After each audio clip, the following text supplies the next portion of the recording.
Deeper and deeper I go, I find what it is I should know.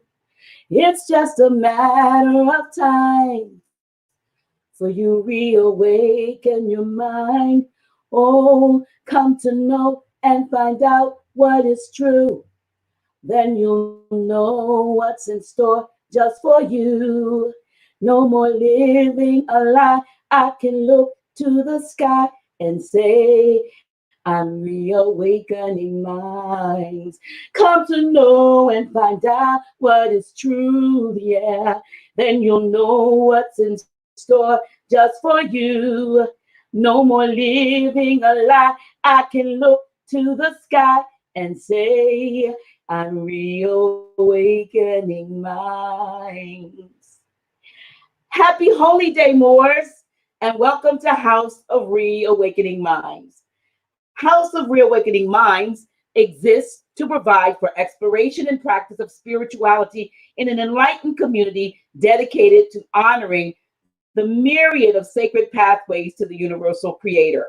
We are a holistic center for spiritual grounding, free thought, self-discovery, and Moorish science, an awakening experience for all ages. Tonight, we are pleased to present our National Grand Sheik, Taj Tarik Bey. Let's receive him. Islam.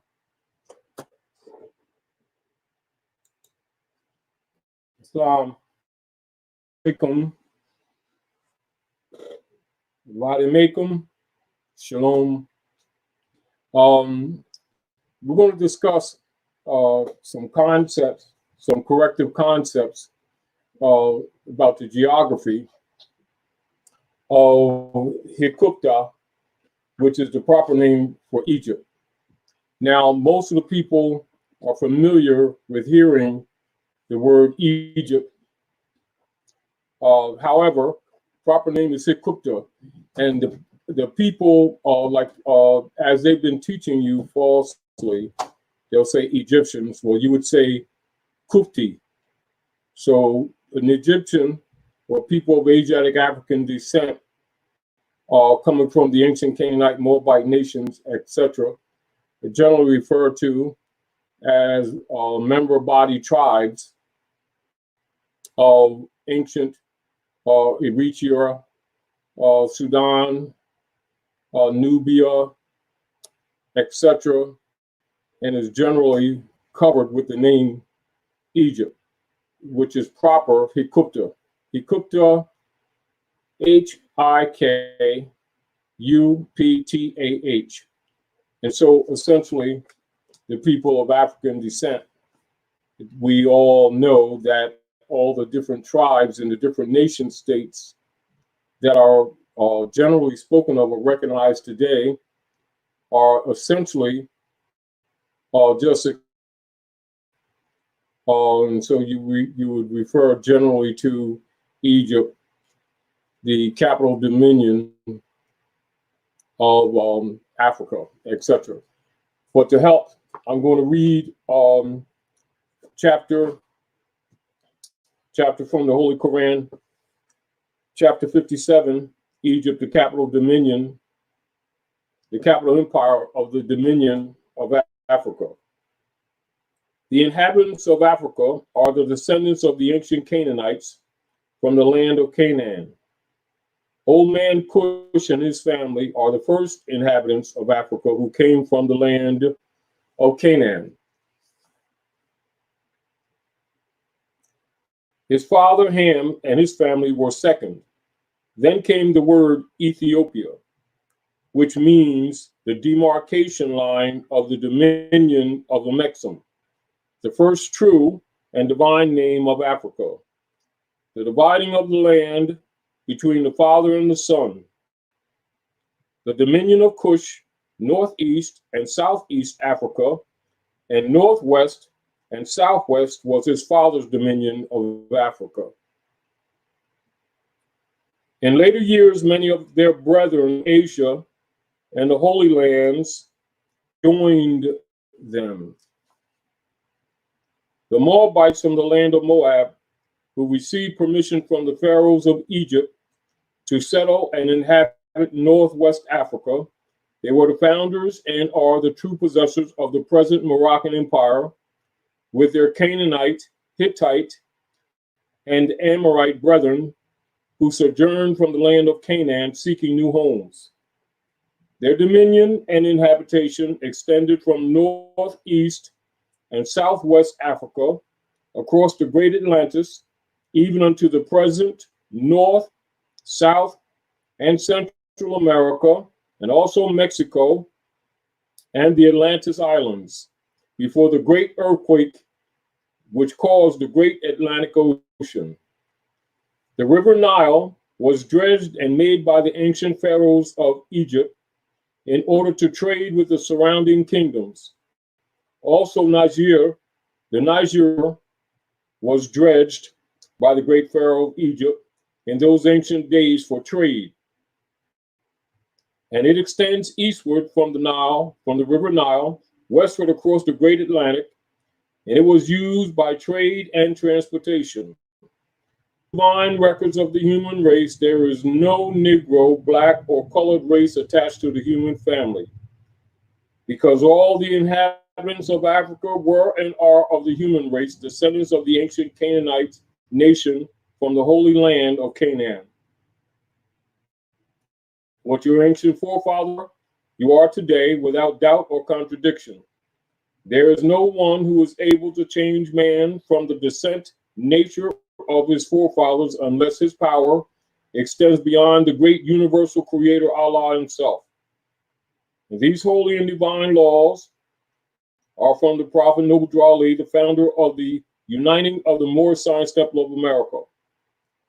And these laws are to be strictly preserved by the members of the temples of the Moorish Science Temple of America, and they will learn to open their meetings and guide it according to the principles of love, truth, peace, freedom, and justice. And every subordinate temple of the Grand Major Temple is to form under the covenant of love, truth, peace, freedom, and justice, and to create their own laws and customs in conjunction with the laws of the Holy Prophet and the Grand Temple. And I, the Prophet Noble Drew Ali, was sent by the great God Allah to warn Asiatics of America to repent from their sinful ways before that great and dreadful day, an awful day, that is sure to come. And the time has come when every nation must worship under its own vine and fig tree, and every tongue must confess its own. Through sin and disobedience, every nation has suffered slavery. And do not the creed and principles of their forefathers. That is why the nationality of the Moors was taken away from them in 1774, and the word Negro, black, and colored was given to the Asiatics of North America, who were of Moorish descent, because they honored not the principles of their mothers and their fathers, and strayed after the gods of Europe, of whom they knew nothing. In short, that's a general synopsis of the political status that has been neutralized by our disobedience and straying away from the culture of our ancient mothers and fathers, which is part of the problems that we have today and is manifest. One of the things that I wanted to share with you all, those of you who are all a scholarship level know that Egypt is Hikuptah. Adepts know that Egypt is Hikuptah. And those who know the history know that Egyptian is Kupti. So if you're of Asiatic Canaanite descent, you generally be referred to as Kupti. And I wanted that to be clear to you, because many of the people are not aware of the fact that Northwest Africa is North America, and that the Nile, before the great earthquake, continued, and even the trade route continues even to this day, coming to what is now known as the Mississippi or Red River, which is really still the Nile. and it is still one of the trade routes of the people of the Red Sea, which includes the ancient Canaanites and all of the adjoining tribes, which many are today different nation states. It must be understood and comprehended that the nation states as you know them today in Africa and around the world did not exist in the ancient world, where they were all just territorial extensions. And the territorial jurisdictional lines that you're familiar with today did not exist then. So when you're looking at Nubia, Sudan, Eritrea, Abyssinia, etc., the Moroccan kingdom, subordinate of the empire, Sierra Leone, etc., Northwest Africa on that side, which continues across the Great Atlantis to the northwest here. And after the great earthquake, we generally refer to these areas as African continent on the east and African continents on the northwest. And so North America, or the Morocco in the extreme west would now be referred to as Maghreb. So Maghreb means Morocco, the most extreme west. And so you're dealing with the people of ancient Canaan and not knowing the real history. And so this has much to do why Noble Drew Ali set up the old Canaanite temple in the first order in 1913 to reestablish a connection of the people and the heirs of the land back to the land and back to their true history, which is generally kept from them. One of the things that you will discover upon your research and your reacclimation to your states is that the hybrid Europeans, that would be the Paleolithic Europeans, distinguished from the original Aboriginal brothers and sisters of Europe, i.e. the Picts, the Moorish, the Dubs, etc. I.e. they're all Kupti, they're all Moors, they're all Naga, Twa, etc. Carthaginians, etc. All of these are part of the ancient, well, it's not ancient to us really, but ancient according to the records as you're viewing them today, of Hikuptah, and which you would be is Egypt. So keep that in mind. And when they're making references to, say, the old scripts and to the old history, and they refer to Ptah, that's just simply the last 4 letters of Hikuptah. And as they have modified and altered the original Coptic script, or the Coptic Bible, and or what you would call from Coptic Christianity, which is really Egypt or Hikuptah, etc., you will see that they often will give names that are what you call contemporary. And due to the fact that many of the people don't know the tracing of the contemporary names that are given to the geographical areas in these days to their ancient origin, is one of the and let you know that you're standing on Hikuptah. And as you look at some of the political statements that were made in, say, the mid-1800s, etc., by persons like Lincoln, etc., this is why you would always see Lincoln refer to North America as Egypt of the West, because the fact of the matter it is. The fact is that it's Hikuptah. And the areas that we refer to today, of course, the jurisdictional lines are not the same, because you would actually go all the way down to the coast of New Orleans, etc. But Kentucky and Tennessee area would be Lower Egypt for here. And that's not uncommon, but I think references like that has been lost maybe just a few generations ago with our people. And so you don't hear many of the elders referring to the area as Egypt anymore, because most of them have died off or been killed off by the hybrid Europeans under the colonial operations. But I wanted to set that with you so that the people can understand that when they're talking about Ptah, they're actually talking about us as a whole, and the culture and the Gnostic wisdom from which all of your religions of the world come from, and that those maxims and principles of what is commonly referred to as spirituality and Gnostic philosophies is the foundation of Christianity. Well, we're talking the original, we're talking Coptic, which means Egypt.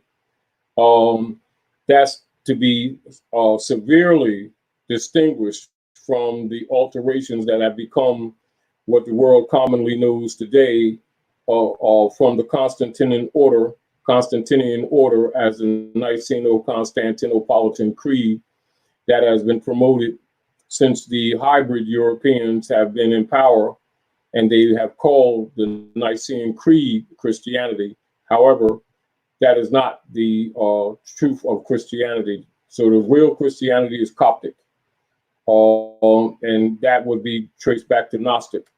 And Islam is a sect of the Coptic creed, and that's the truth. And that's important for you to know, so that when you're looking into history and you're looking into the culture, that you make the proper relationships. And even though we know that as time has passed, due to hybrid European conquest of most of the peoples of the planet around the world, they have modified and altered and corrupted many of the foundation principles. At the same time, many of the principles are misrepresented. And the other deal is that they would often refer to anything that's from the original Canaanite Moabite as Satan or as the devil, etc. And this was a practice, and is to this day a practice, to encourage our people to reject the Gnostic wisdom or knowledge when they come in contact with it. Also, that they would mistake or misjudge all of the geometry, geomancy, and all of the cultural norms that originate from ancient Asia and Africa as being negative. But yet they themselves would take our symbols,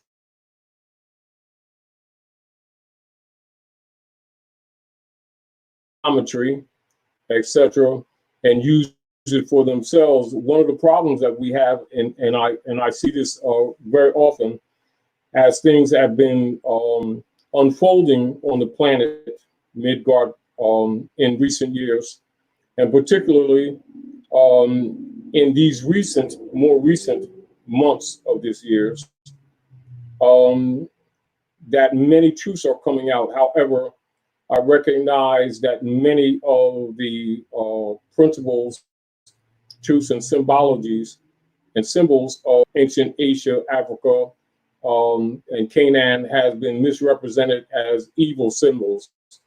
And this has more to do with the hybrid Europeans always using the dark magic that they did find, or that they did discover or try to comprehend from ancient Babylonia and ancient Eritrea, etc. And they would always use all the science to the negative. Now, the other thing that I wanted to state to many of you, because I see that sometimes people get confused about it, the phrase Moorish science. And there's an assumption with many people that Moorish science is simply the philosophies or the ritual Moorish Science Temple of America, when that is not true. It's not limited to that. Moorish science actually is the Gnostic wisdom. It is cosmology.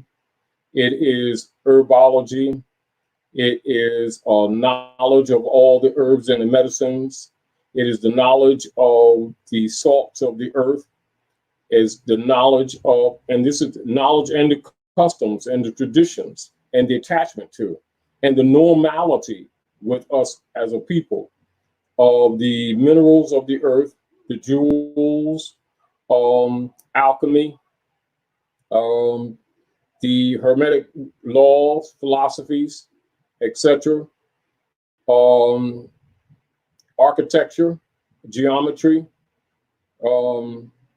metrology, etymology, and the multiple other disciplines that we could go on for quite a while naming. That's more science. So you're talking more science. Generally, you simply be talking the fundamental established disciplines on Midgard Earth on the planet. And some courses off planet, but basically on planet, all your ancient disciplines, many and much of it has not been exposed to the general public.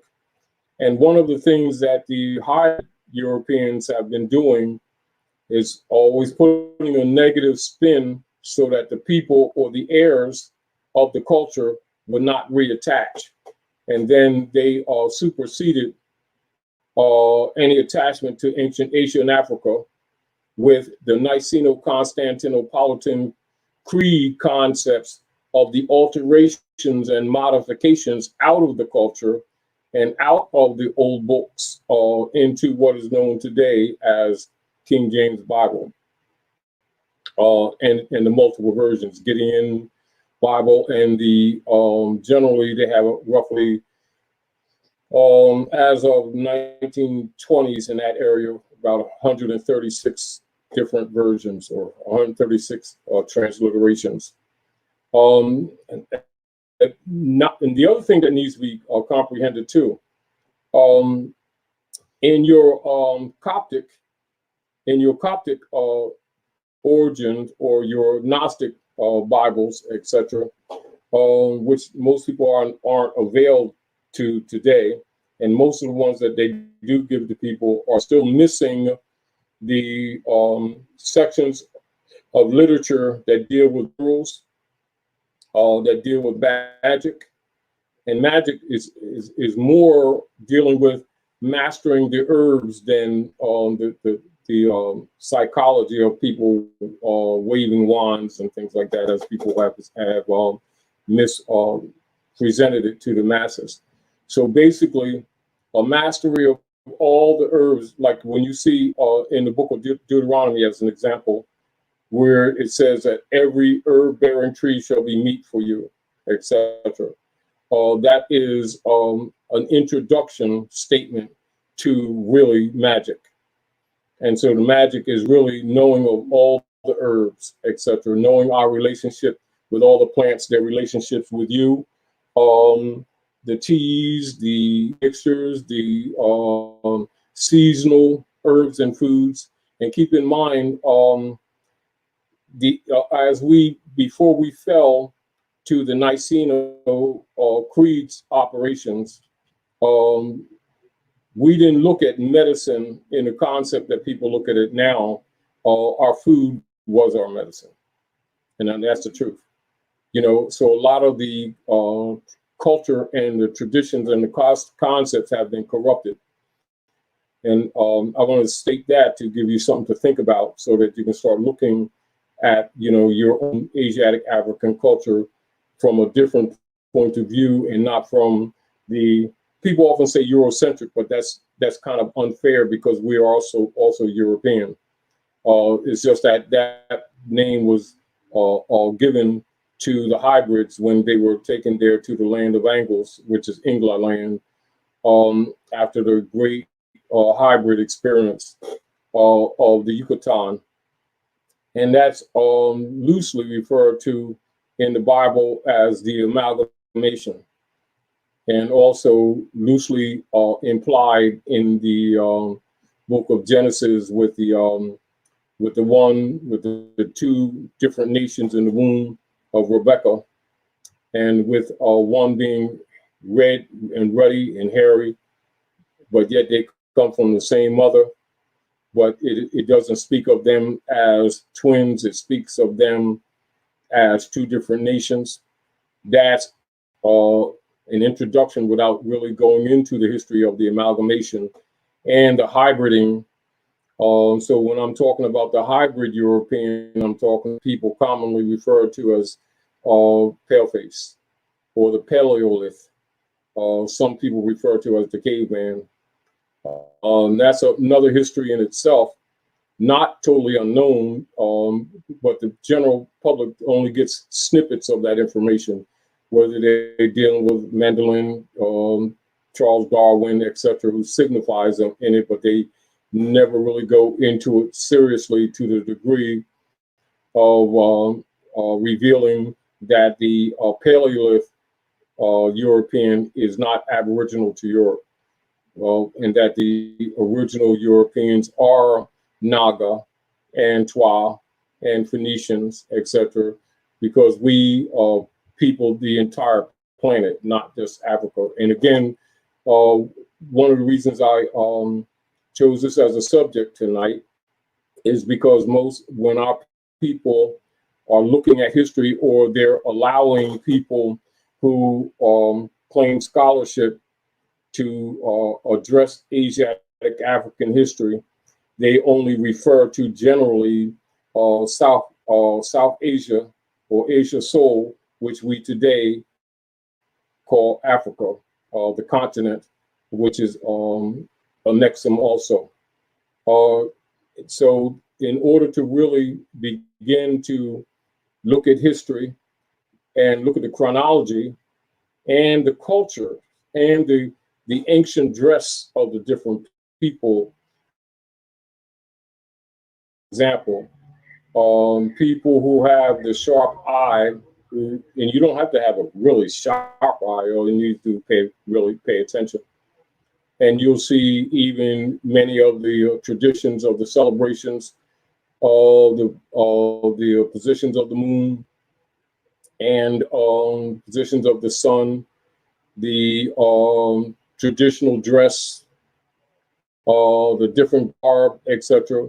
You'll trace them all back to ancient Nubia, ancient Sudan, ancient Eritrea, and this is to see.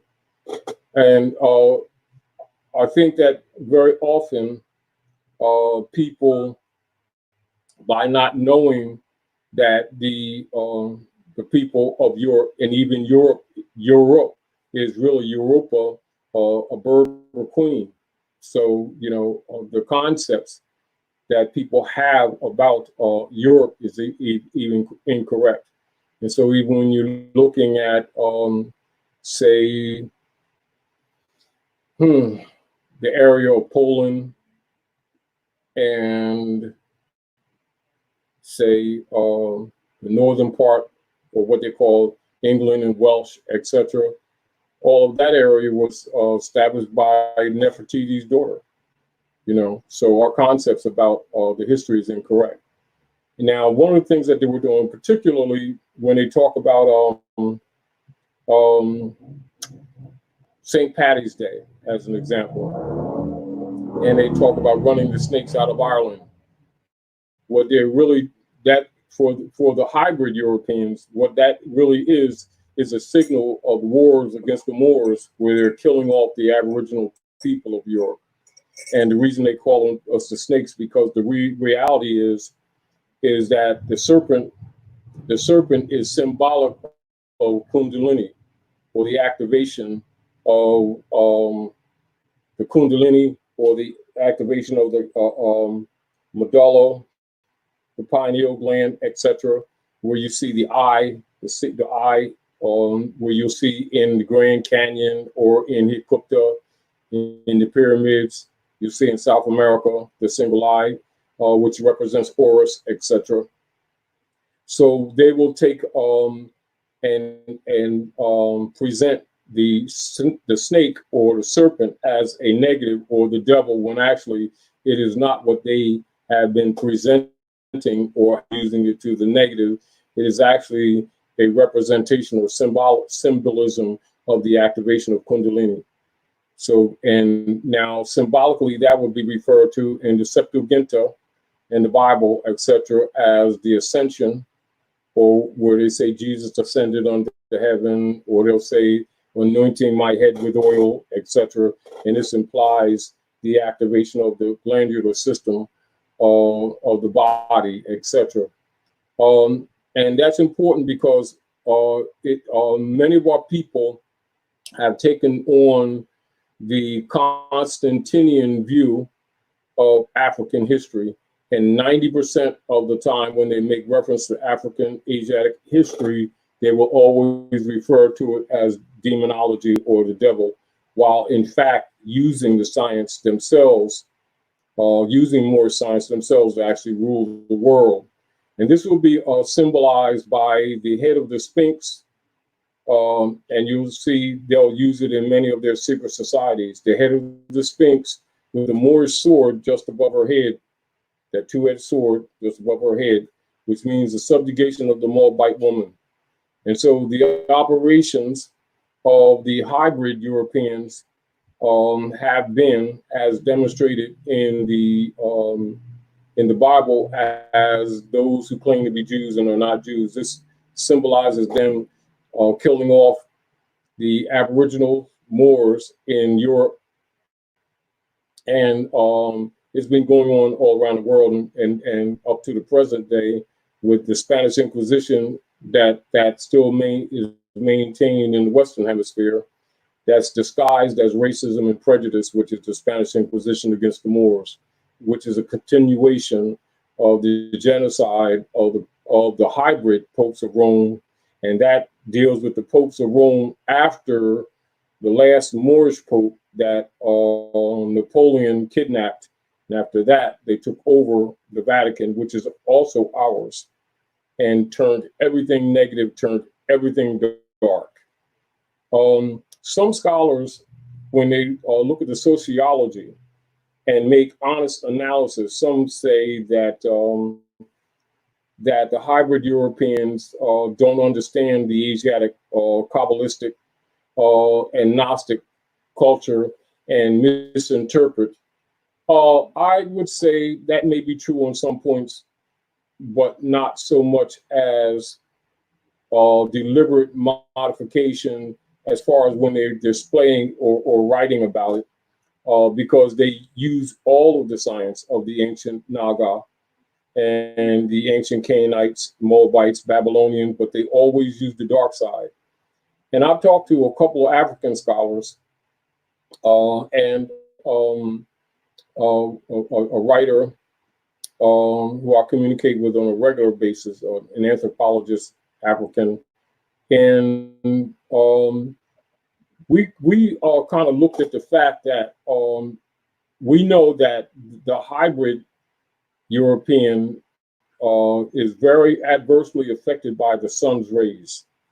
And that has much to do with them even in these modern days. And as of late, you see them trying to block out the sun and always talking about global warming, etc. One of the problems that they have is that because they are hybrid, nature doesn't look at things the way we may look at things politically or socially. Nature sees the hybrid European as a mutant. And so the sun's rays, in particular UV rays, affect the hybrid European adversely. And so the people who really don't know the real history get confused about some of the attitudes and activities of the hybrid Europeans. and not knowing that they have a problem with the sun, which gives life, in fact. But getting back to the point, I was discussing with an anthropologist and scholar from Eritrea about the fact that because the sun's rays attacks the mutant, the mutant doesn't look at the sun and the qualities of the sun from the same view that people of Asiatic African descent does, because we have the natural harmonic spacesuit of carbon known as melanin, and so we're harmonic with the planet and harmonic with the sun, whereas the hybrid European, the sun attacks them. And so our people need to understand a lot of what's going on today in the world, where the scientists of the hybrid European scientists at Europe and at North America, who are occupying North America, have been using all technology that they can muster to block the sun and to keep clouds going. Many of you are familiar with the chemtrails that they've been blowing since the 50s, actually. And I think people became conscious of it in this late last decade, not knowing that they've been doing it for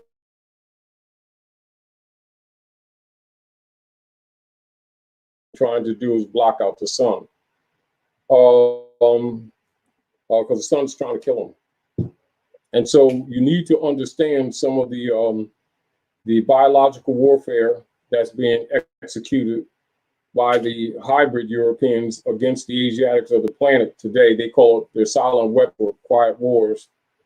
So it's not only the biological, but they're trying to block out the sun so they could kill off the harvest or kill off the plants, because they want to kill off the Asiatics. So if they block the sun, it's two things that they're looking for in general: to fight back at the sun of God, which seeks to kill them because they're not harmonic with the planet, and because also they use all of the Babylonian and Canaanite cultures of the ancient sciences and magics. They always use it to the negative. And again, like I was saying, we were discussing the fact that from their view, you say you put yourself in someone else's moccasins. The sun is more their enemy. The sun is our friend. The sun is their enemy. It might sound funny or odd to you, but that's a reality, and that has a lot to do with the politics that are going on today. You need to know that, because they're attacking you and attacking the sun as one, because we are the people of the moon and sun. They are the people of the night or the dark by virtue of their mutations. And it's unfortunate, but it's a reality. And so you have to understand, when they're looking at the economics and the politics on this planet and their approach to it, they would not be looking at it from the natural point of view that Asiatics and Africans, because we're just natural to the sun. The sun's natural to us. Sun's not natural to them. And it's reflected in their politics. And I think that's because we also discussed, why is it that they only use the dark magic, or they only use the science or the dark side or the negative? The conclusion we looked at was that it's probable to the fact that they're recessive. And so we're looking at the nature of the organism. So look at the nature of the organism. So the nature of the organism that's harmonic with Midgard Earth has melanin. And so melanin is both a spacesuit and it is also a life force. And by the hybrid European, Paleolith, sometimes referred to as modern man, sometimes referred to as, from one of their German naturalists, Charles Darwin, as being hybrided with the monkey. But they'll say they evolved from the monkey, but he will not say that they were hybrided with the monkey, which is really the truth. So the Anthropopithecus or the Pongidae genetics introduced into with the human zygote, etc., that made the Rome man or what red man or the hairy man. We have the fact that the most of the world is not aware of that genetic mutation, but they're experiencing a response from the offspring of the genetic mutation, which is doing hostile things to not just us, but to the planet. And I think it's necessary for some of those truths to be told, because people have to have a more amicable frame of mind to comprehend what's actually going on, what is the motive of some of the politics, why the hybrid Europeans appear to be in some ways so extremely inhumane. And it can't be ignored continuously, or we can't continue to ignore it, because they're attacking not just us, but the entire planet. And I think with them using all sciences that they have to create germs, biological warfare, viruses and mutations, and putting it on humanity, and poisoning the food and poisoning the water and poisoning the earth, because they can't own it, because that's really where they're coming from. We need to have a more harmonic frame of mind so that we can go to the depths of our knowledge and to the DNA of our ancient mothers and fathers, and start addressing this problem that we have on this planet more realistically and without emotions, and with absent of belief systems or mysticism, but knowing what you're dealing with, having an idea of what you're dealing with. Were you going to ask any question? Yes. With regard to the hybrid and the European, some say that they're because of their genes, they have a recessive genes and so forth. It's one of the reasons why there's necessity for them to begin to mate, if you will, with Asiatics to keep their. Well, generally, because everything operates on Midgard on 7. So generally, they would go by 7 generations, and then they would mix, and just to get some of the blood, because their recessive genes will actually just fade out, you know. And these are things that need to be talked about intelligently and honestly, you know, without anger or without hatred, because it's a real problem on the planet now. And because so many of our people are suffering at the hands of the hybrid European, you know, they have to know that this racism and prejudice paradigm that's been promoted for decades is false. It's really, you know, it's with them, it's an issue of conquest. You know, you know how they say it's not personal, it's for the empire. Though we take it personal, but that's a cover up actually for unum sanctum operations, done diversus, doctrine of discovery, and the genocide that goes with it. And because they're on a genocide program, I think that's the danger, because our people have been told by so-called scholars among their own that they're dealing with racism and prejudice, when actually they're dealing with a genocide program. A genocide program based on what? I mean, what's the motivation? What the Spanish the word Spanish was made up. It doesn't exist. Meaning, just like well, it does exist. It exists when we say, well, let's put it this way. There's a linguistic platform that was created to veil history. To veil Moorish history in the modern world, the word Spanish was made up to cover up Latin, Moorish Latin. Okay. Just like the language, which is Latin, right? Moorish Latin. Mm-hmm. They'll call Moorish Latin Spanish, and then call, like, say, Portugal and Portugal, and then Andalusia. They'll say Spain instead of saying Iberian. Okay. So the Iberian are really Phoenicians. Okay. That's you. You know, this is, and I think, again, you know, just like you see a lot of other scholars, like one of the most lettered scholars and one of the most awarded scholars, Joel A. Rogers, in his book, Nature Knows No Color Line. And he goes into European history. You see all the coats of arms are Moors, not Paleolithic. And people who don't understand it are approaching European history as if the Moors were interjected into Europe, as opposed to recognizing that the Moors are the people of Europe, and that the hybrid had been actually on a campaign of genociding.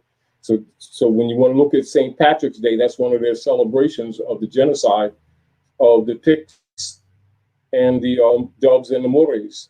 And just like, for instance, you know, when they would do sacrificing of our little children, that's where you get the term pickaninny. When they would have our little girls and little boys that they would sacrifice, and they say pickaninny because they're Picts. Picts are Moors. They're the real original people of Europe. See, but they're not taught that. So we're telling the people that because we need to change our frame of reference when we're talking about Asiatic and African history, because by the John D. Rockefeller and Frederick T. Gates order of mind control and docility operations, the people think Africa and they only think of the continent as it is geographically displayed on the map today, when that is totally, absolutely incorrect.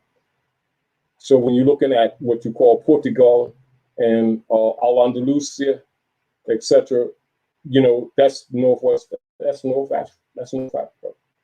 And so that's Iberia of Africa, you know, so they won't say Iberia or they won't say Iberians, because then, you know, they'll tie back to the Carthaginians, you know, Saracens, which is all Moors, you see, and the Phoenicians. So they want the people to only think from a concept of Africa as is presented in your Mappa Mundi, as presented under John D. Rockefeller or Skull and Bones education docility training, you know, for animals. Now, because what we're saying is not unknown, it's just that it's not promoted. But what the problem that I'm addressing with the Hikuptah Dominion issue is, while scholars will look at it and acknowledge it, they don't teach it. You get the point? Right. So for instance, as an example, let's be more succinct. They will admit and expose in books of forbidden knowledge and stuff like that about America, and talk about the images of Egypt, etc., in the Grand Canyon, yeah, that's not available to the general public. As a matter of fact, they're not even allowed to go in there, and that they're older than they are. Some of them are older than they are in Giza. You know, but the concept of the people's mind don't understand that they're still in Egypt, because there's not a connection, there's not the discernment of the great earthquake of the cocoa, that with the cocoa plate shift. So they're not looking at the Mississippi as the Nile, but the Mississippi is the Nile. It is the Red River, you know. And it's not unknown. It's just that people talk about it as incidental, interesting things, and they pass it on, but they won't make that connection in the children. And so the children are still in their mind under the control of John D. Rockefeller and Frederick T. Gates, and disengaged from their estate mentally. And that's, of course, that's problematic. We have a question. They put it up twice. So I'm going to acknowledge. He acknowledges it's about the subject, but wants to know if whether or not the current events of the economy are caused by the Pope's civil orders from 2014, 2015, whether or not what's going on now. It's totally connected. If that's what they're implying. Yeah. Yeah. And this is why another reason why I'm getting into the subject, because things are hitting ahead on so many levels, because they have amped up their attack of their quiet wars. Mm-hmm. But those who know don't make a separation of this war that they're waging on the planet from the Punic Wars. See, we know that these are continuations of the same wars. Whereas because they're given different names and we're using in our time cycles different bodies, the people think that these are different wars.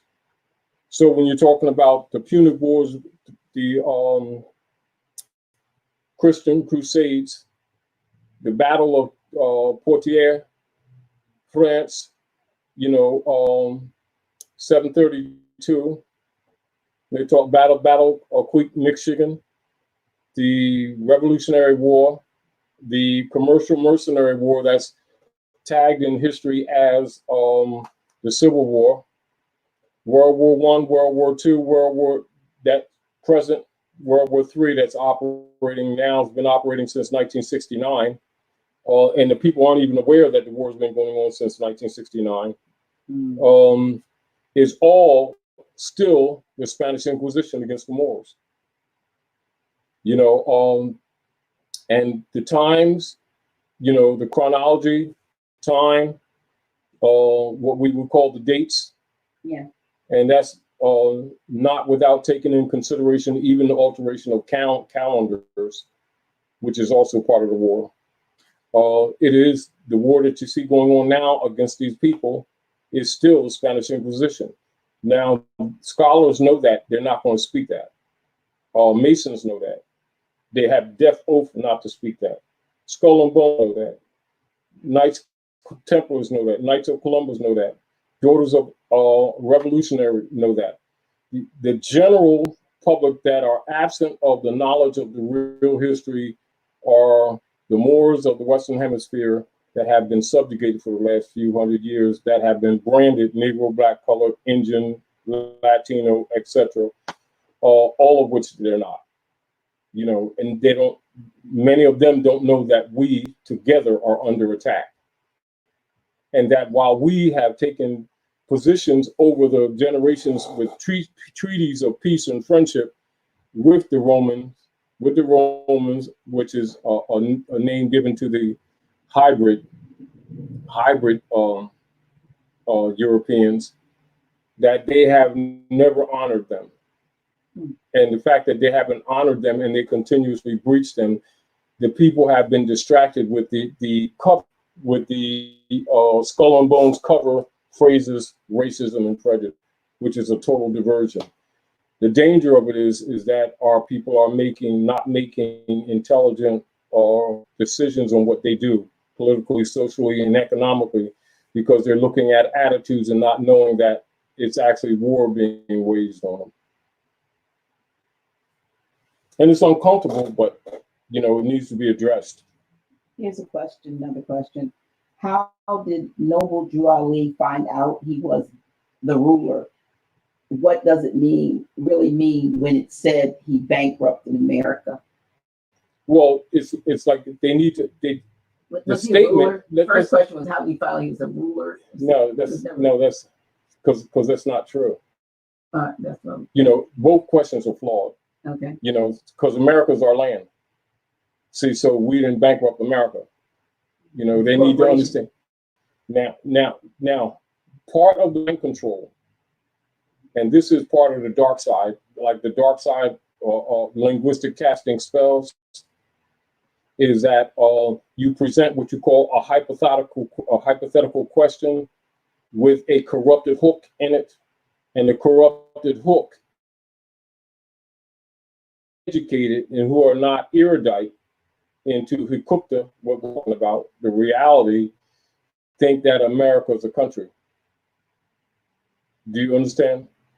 When the fact that America is the entire continent that comes from the southern hemisphere to the equator to the northern hemisphere of the planet as one, and the land of the Moors. Okay. And we didn't bankrupt our land. The United States Corporation Company that was registered in Austria, and they also have a port registry in France, and is operating at North America, on the soil of North America, etc., continuing their inquisition against the world, against the Asiatic world. That went bankrupt. So they need when he's talking ruler, he needs to understand heirship. They need to understand descendancy. And again, though the question is, we know what the question intends or implies, but the question is flawed. I'm assuming that they're asking, and I'm not sure whether it's male or female, because Tracy. What they should have said is heir. Okay. How, I guess by what process, the second part of the question is probably by what means was Prophet Noble Drew Ali able to bankrupt, do what he did with the See, he didn't bankrupt them. It's a default situation, meaning like say, for instance, like if someone takes an action for the purpose of bankrupting, right? Mm-hmm. Well, he didn't bankrupt them. They bankrupted themselves. You know, it's like implying or saying that one did an action to someone else as opposed to someone losing control of an estate that didn't belong to them and thus went bankrupt. So you got to see the concept of the question is corrupted. Do you understand? But I comprehend the intended request of the question. But this is part of what our conversation is tonight. Those things must be corrected. We cannot allow, meaning that we will not fix this thing if we keep casting the spells that were presented to us to counter remedy. See, this is where the linguistic corruption, or what is referred to as semantic corruption, was by design. It's not accidental. And keep in mind, it's not on the intent or the intent of the people based on the educational forums. It's based on the curriculum and the designed connotative linguistic, structure for maintaining servitude that was introduced via the General Education Board deliberately, not accidentally. So what happens is the people in seeking remedy are casting negative spells on their own land rather than on the hybrid European who's occupying the land, who is not American. The same way the people will keep calling the hybrid American as if they're Aboriginal when they're invaders. You know, so what's happened is that the people of the land have become accommodating hosts and has accepted the invader as themselves, just having a different complexion. There goes your problem.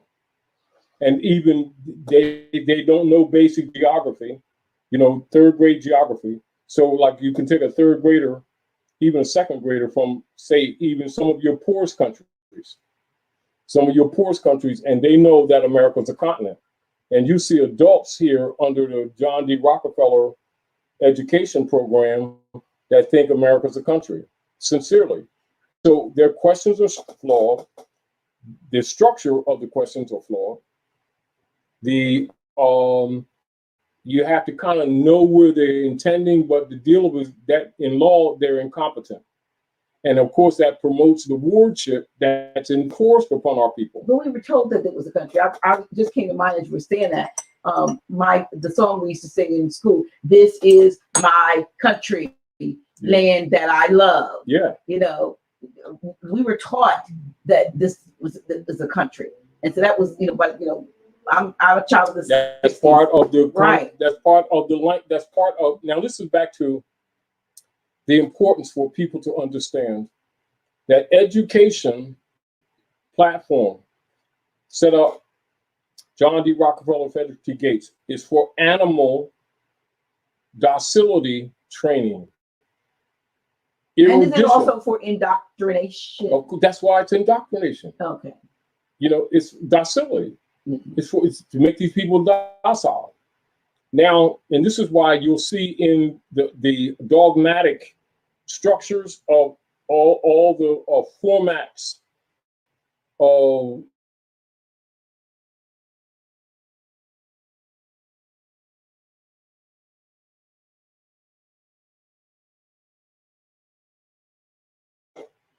they're leaning in an anthropomorphic bent. without explanation that they're anthropomorphic, right? They're leaning in the format that the so-called educated person does not know basic geography. So they think that America is a country when the fact is America is a continent that has different nation states, jurisdictions, north, central, and south. And so all of the Aboriginal people are Americans who have been invaded by hybrid alien Europeans who have taken on our ancestral estates of England, Germany, Scotland, etc. And that's Nefertiti's daughter. You understand what I'm saying? And so today, people, when they're talking about Nefertiti and Akhenaten, etc., they're not thinking Europe too. No. They're thinking specifically a city around the pyramids, not even going too far outside of that. Concept is wrong. That's why the subject tonight. But it's important because there has to be a mental change, because the strength of the mental energy has to be evoked into this atmosphere, because you can give or share with people data, important data, until it becomes internalized and they start baptizing or shedding the misconceptions, they're ineffective. And logically from an estate argument position, back to what the brother was saying about Noble Drawley, that was what you would be called a reversion of a state, because essentially the popes of Rome, the hybrid popes of Rome, after Bonaparte. So always think after Napoleon. So when you think Napoleon's period of time, start thinking the end of the reign of Moors in Europe. Was Napoleon a Moor? Hmm? Was Napoleon a Moor? Nah. He might have a little bit of Moorish blood, but basically after Napoleon, because when he kidnapped the Pope, that was the last of the Moorish popes. After that, that's when they corrupted the Vatican and everything went dark. So they took over. That's Okay. the point. So when the people are looking at the Vatican, they're thinking 90% of the time they're thinking Paleolith popes. And that it was always that way. And it's not. And so this is where they've adopted the Nicene Creed as Christianity, which it is not. See, this is another reason why I chose the subject, because not only are we geographically incorrect, we're logically disconnected from the land and the culture, and by default are through ignorance or lack of information, ceding sovereignty to the hybrid Europeans, and they're using that sovereignty to murder us. It's like paying taxes. It's like paying taxes to the guy who's buying the poison to poison your well. The question is there a current sultan in Morocco that we're subjects to, or are we totally separate from that landmass? See, Kingdom of Morocco tells you that it is a subordinate branch of an empire. You're at the heartland. The heartland, or you, we'll speak to you, coming from a subordinated mind is part of what we're trying to undo right now. Because you're really the sovereign who has fallen. You're really the noble who has fallen, and you're looking to people who are, less fallen to guide you, when actually you're the daddy. That's the problem. This is the real problem that we're having. Part of the problem psychologically that we're having with the Asiatics here is that they're thinking with a subordinated mind. And it's not because they are intending to be negative. It's part of the docility training. Okay, here's another question. It's, can you speak on why France was a protectorate of Morocco? Isn't that good too? In the early 1900s, and why we rarely speak of France? Because France is part of the Moroccan Empire. That's what you need to know. Picks and dubs.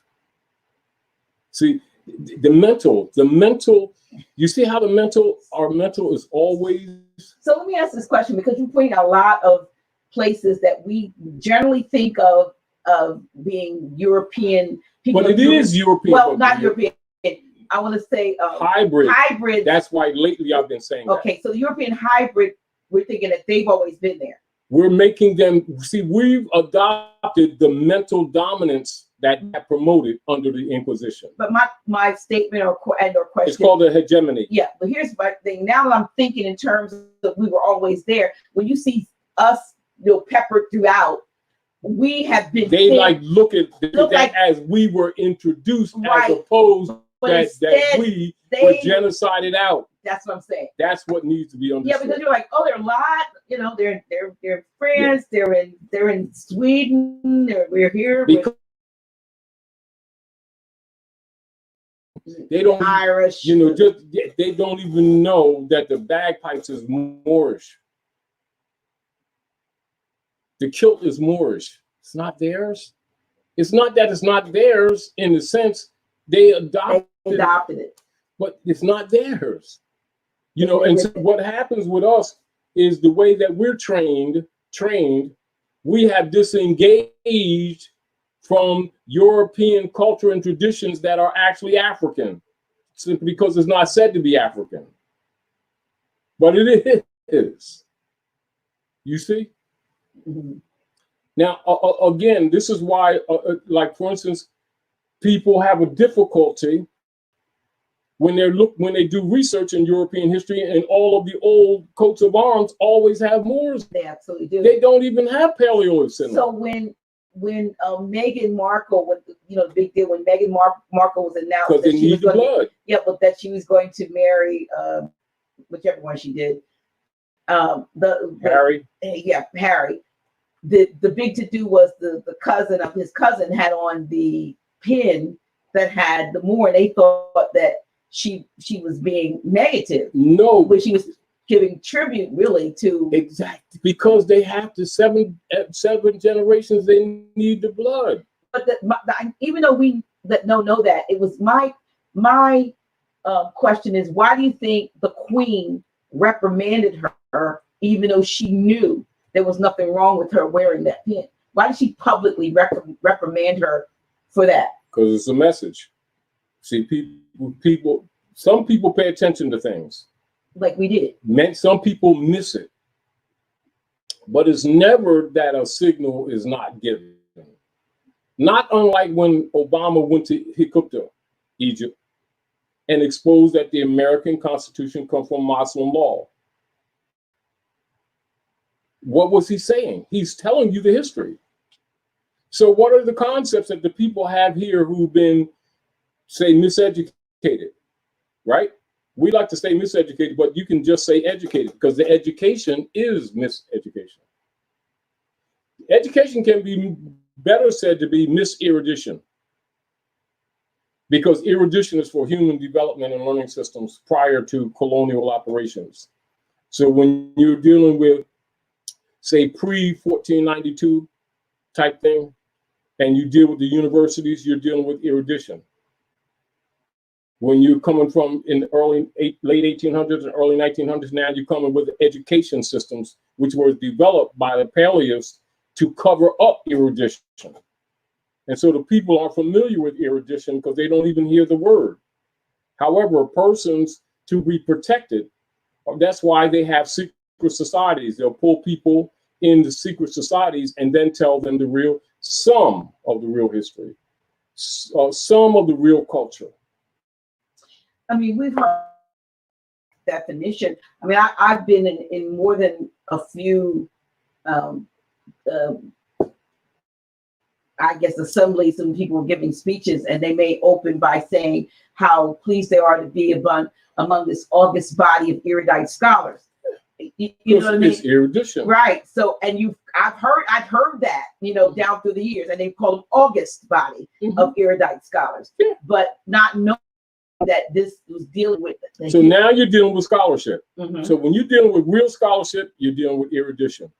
When you're dealing with mind control and docility training, you're dealing with education. It doesn't mean that education is a negative. It means it's elementary. Well, one thing we can see from what's going on today with what everybody's facing is the fact that children are being able to graduate or go to the next grade, even though the educational system has been shut down now for a couple of months. But it's like, oh, go ahead, you can graduate. It's not adverse. See, this is adverse to the function in the first instance. That's what I'm saying. You see that if it was so important, why?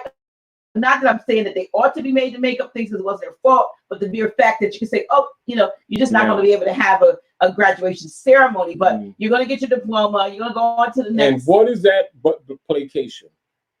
It's a placebo. Because the experience is the purpose. The physical socialization, because humans are social beings, they actually attack the nature of the human species with this activity. This is a fraud with them, pacifying them with, ride down the street and blow your horn type thing. And then parents, buying them balloons with happy grads and everything. This is all fake. But the deal of this, the socialization is what makes that. As a matter of fact, that's one of the highlights of the education system, because the education itself, they're going nowhere. They're being prepared for Job. Like, please, everyone read the book of Job in the Bible. Job comes from Job. Long O, short O. It absolutely does. See, because the deal of it is the same thing that we're talking about. They have removed you from all of the invocation, the pouring out, and the calling upon your ancient mothers and fathers. And what I just said is the meaning of God. Yeah. And thus, let's be real. It's a pacification because most of these young brothers and sisters and even the European sons and daughters who are so-called graduating are graduating to go home. And we're not just talking about this so-called biological attack, which is absolutely what it is. This patented germ warfare, patented. So it didn't show up, it's patented. They weren't going to any jobs anyway. Because everything's collapsing. It was already on its way. They crashed it deliberately to cover up the fact. What have we been telling people for the last 5 or 6 years? The nations of the earth came together and stopped buying the popes and the circle churches and the bishoprics, sometimes referred to as the Illuminati's, Board of Education, Board of Governors of the Federal Reserves, private commercial paper instruments dealing with human trafficking, which are called fiat Federal Reserve notes of debt, not money, debt, and was based originally on U.S. corporation treasury bonds that they set up just after 1861, after they killed Lincoln, modified the Emancipation Proclamation, and in 1868 converted their corporation into the status of person, and then under their declared the Moors, but they when they talk about it, they'll say everybody, but really they were talking about the Moors, dead at sea, and that's C-S-E-E and C-S-E-A. So you're dealing with admiralty, maritime rule, and you're dealing with the rule of the popes of Rome. Those are the two things that you're dealing with. Those are the two, when they say lost at sea. Now, and this is the basis upon which they are in 1868 accelerated the activity of what is commonly known as the man of straw, or the straw man, upon which the people are declared dead, and yet they make an estate with a name that sounds like yours in all capital letters. And in all capital letters, the corpse and corporation means dead, and then they claim themselves. This is why when you study the congressional records, that they set up a double stock trust. They set up the double stock trust so that they could be the beneficiary by default and the trustee FOFR at the same time. Now, in the rule or in the law of trust, a being or a person cannot be the trustee and the beneficiary at the same time. That's right. You see, but they set up a double stock trust and then denied legally that no one else could do it. So now this is the operation that they've been operating on. Now, keep in mind, the rest of the civilized world, and some of you have heard the term, etc. And then they talk about the next, or talk about on American soils, the different nations, they stopped buying U.S. Treasury bonds. This is why the Pope's have been sending the mercenary contractors around the world, keeping these wars going on, because no one's trading with them anymore. It was only a matter of time that there was a feedback loop. This is why we've been telling these people for the last 7 years to try to help them prepare their families for what we knew was coming, that they were going to crash the system and steal the accounts that the people thought was theirs. As an example, which I told you the other day, this fake 1,200 that they're sending to some of the people in the name of sit home on your keisters, they stole that from Social Security and many people's pension funds. And the pension funds are crashing too. And the real one of the reasons, they have multiple reasons, but one of the reasons why the Ku Klux Klan party, which is called the Democratic Party, has been attacking Donald Trump is because the reality is that they don't have any funds. And rather than let the people discover that they are fraud and that the United States Corporation Company went bankrupt, they crashed the system. But keep in mind, it's not a monetary system. It is a trust trade system. The masses are told this money. They yet to understand, even though intellectually and by data, you can explain to these people that it's fiat, and they will still respond as if it's money. So that the same purging must take place in all fronts so we can fix this thing, because you've got no one to help you but you. We got no one but us. And we're not going to get out of this with any emotional prayers and, praise the Lord and hallelujah to you type thing. It's not going to work. We're going to have to start dealing with reality. Red pill, blue pill, they didn't jam both of them down your mouth. So get over it. We need to get over our egos. We need to get over these artificial divisions that they've created. Understand that we're one people. Understand that the Asiatic African people the planet, not just Africa.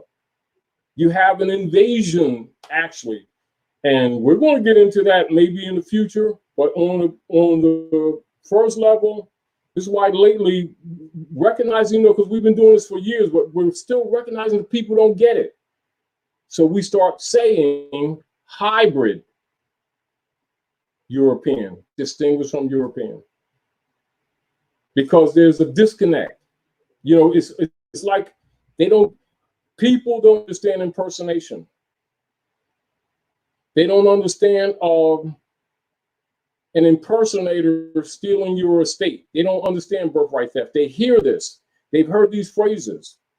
To present an intelligent argument for analysis, for us to begin to do countermeasures to whatever limits that we have.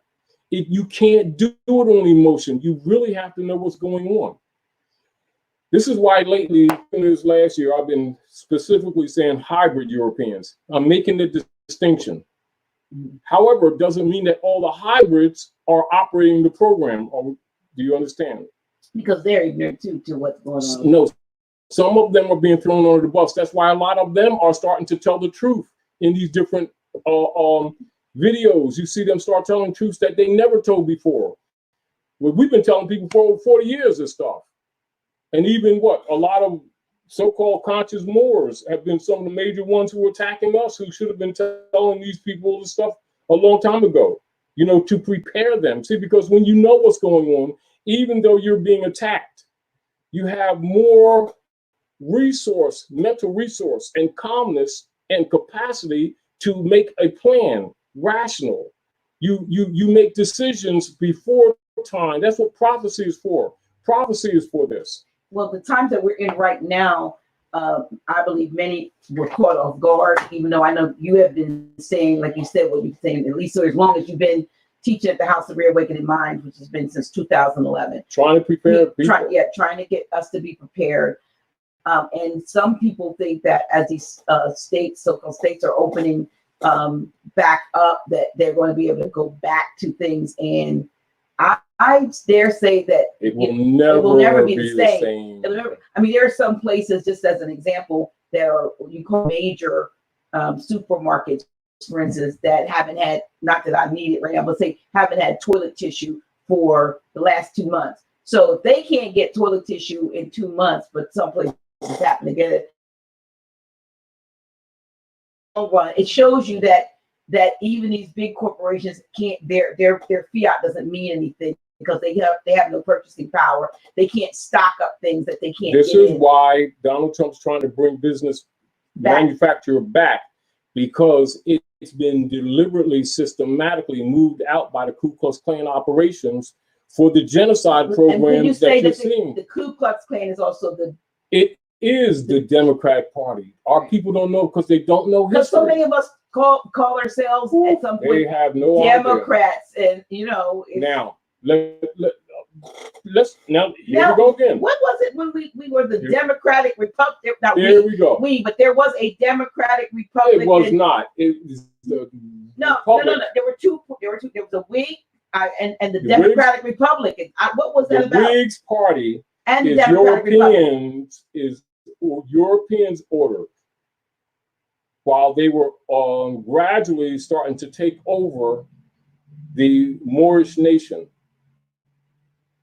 the Order of Islam, i.e., which is the related to the original republic order that was established in the Constitution, coming from Anansi, or what they will say the Iqua Moors.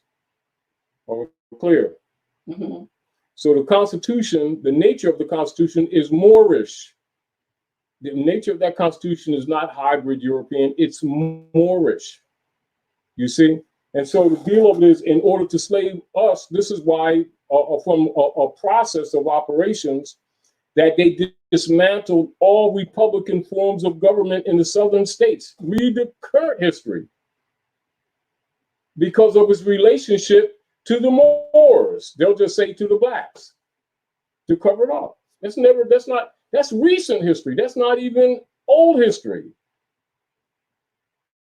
Now, anything, when you, as an example, and keep in mind, it's not a defense of the Republican Party as you see it now, because it's just a branch of the Democratic Party.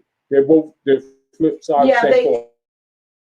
Flip sides, same coin. Same coin. One bird, two wings. They're using the word Republican, but they're not really Republican. Keep in mind, they're rhinos, what you call rhinos. Okay. All right. Now, meaning that that's a front. Mm-hmm. All right. That's to keep the public asleep. But I suggest you all do some research. They overthrew all Republican forms of government in the southern states before the commercial mercenary war, what you are taught as the Civil War, because of its relationship to the Aboriginal people, because the issue was to take our estates. And they couldn't do it under the Republican form of government, which is in the Constitution. Please read the Constitution for the United States, Article 4, Section 4, and show where you see democracy. You don't. It doesn't exist. It's the coup d'etat. You know, and this is part of the problem. What we're doing is these subtleties that people take for granted is part of the network of the ignorance and the self-destruction that is part of the education system as to why are people having difficulty fixing anything. Are we clear? Mm-hmm. Because they're actually using the paradigm that enslaved them to try to fix the enslavement and not knowing it because they don't know that it's connotative linguistics. By design, not accidental. So they attack their land, they condemn their land, L-A-N-D, instead of the hybrid Europeans who are occupying their land. It's like somebody busting in your house and you say, look what the house did to me. It's just exactly what they're saying. The robbers there are after innocent. And you're declared incompetent. They still don't get it that in law that makes us non-descendable. And you're automatically by default a ward of whoever's controlling the state of affairs. Makes you a ward of the state by default. And then they're just stealing our estates in the process because we can't make decisions. So in light of what's going on now, what can Moors do to those who are have declared a nationality, those who are waking up and know they ought to and maybe are doing this? Is there any hope? Is this the end? No, this is basically what we've been trying to do for years. For them to organize as they should and speak from their own judicial platform that already exists that they've been thrown off of. Because it's an issue of treaty and constitution that we have not been enforcing with the Queen of England, who has treaties. Because the United States Corporation is a subordinate branch of the British. So when you look in the United States and you're looking in Canaan land, etc., you're looking at subordinate jurisdictions. We're talking about the politics, not the land. They're claiming the land. There's an assumption of jurisdiction over the land because the heirs ain't claiming. And the heirs keep thinking the land is the corporation that's governing over the land under occupation. That distinction, back to this, your question, what can we Moors do? Right. You're not going to do anything until you correct the mental because they will be enemies to themselves, which we have been, and not knowing we've been that. You know, it's like this is rule of law. Everything on the planet operates on more, the concept that the people think that they're trained is that they're doing monetary transfers for resources. Well, no, they're not. They're using license vouchers, which are called Federal Reserve note dollars. It's not a dollar, it's called a dollar. Dollar bill tells you, for those who can read, dollar is a gold coin coming from Yakenthaler. And it's equated in law by grams of silver by weights and measures. Dollar bill on a paper instrument is an oxymoron. Dollar means money. Bill means debt. Money debt. It's an instrument of debt. It's not an instrument of wealth. It is an instrument of debt. And that debt, because it's private, foreign commercial paper, is taxed because you're using someone else's private commercial paper. It belongs to the Illuminati. It belongs to the Jesuits. Doesn't belong to you. This is why when you open an account in one of their benches of the Pope, the bank means the bench of the Pope. Bank, bench of the Pope. That's why they garnish people's accounts without your permission, because it's not yours. Now, look, aren't we back to the concepts of how we're looking at things is incorrect? They think the land, which is their inheritance, is an offensive country doing shit to them. You get the point? They think the private voucher transfers are on trust because it's dealing with trust. You're only dealing with trust and estates. That's all trade transfers or what they call treasury bonds are based on trusts and estates. Our concepts that the people keep having is that it's a dollar in their pocket. That's for them to keep them busy. The world doesn't trade with dollars in the concept that you look at. They trade with bonds and credit. And what have we been telling people for the last 3 or 4 years? Yes, we know. Do they know what fiat is? And the problem that you need to look at is when the credit freezes up, everything collapses. The credit froze up because that's what's operating, not the dollars. Not that they're not being transferred. It is they don't know how to look at this thing. Do you understand? It's sort of like boxing. You got left hand, you got right hand. They're looking at the jab and looking at you moving your shoulder, and you catch them with the right. And we keep getting caught. And then we get confused because we're looking at things incorrectly. How many times have we been telling people they're not allowed to have money? All right, many times. And then they keep saying, well, there ain't no gold and silver coins, so there ain't no money, so therefore this and therefore that. They need to think, well, if you don't have money, what is it that you're dealing with? You need to know. You can't just say that there is no money. You need to know what you're dealing with. You're dealing with licensed vouchers. It's not opinion. I'm telling you what it is. Licensed vouchers lawfully demonstrated in law as private commercial paper, commonly referred to on a layman's term as US dollar bill. It is not money, and currency is not money, and credit is not money. And the fact that they've trained the people to think that the currency is money and credit is money lies in why they're in the shape they're in now, and why that all they need to do was stop the toilet paper, and all of a sudden everybody's ass is stinky,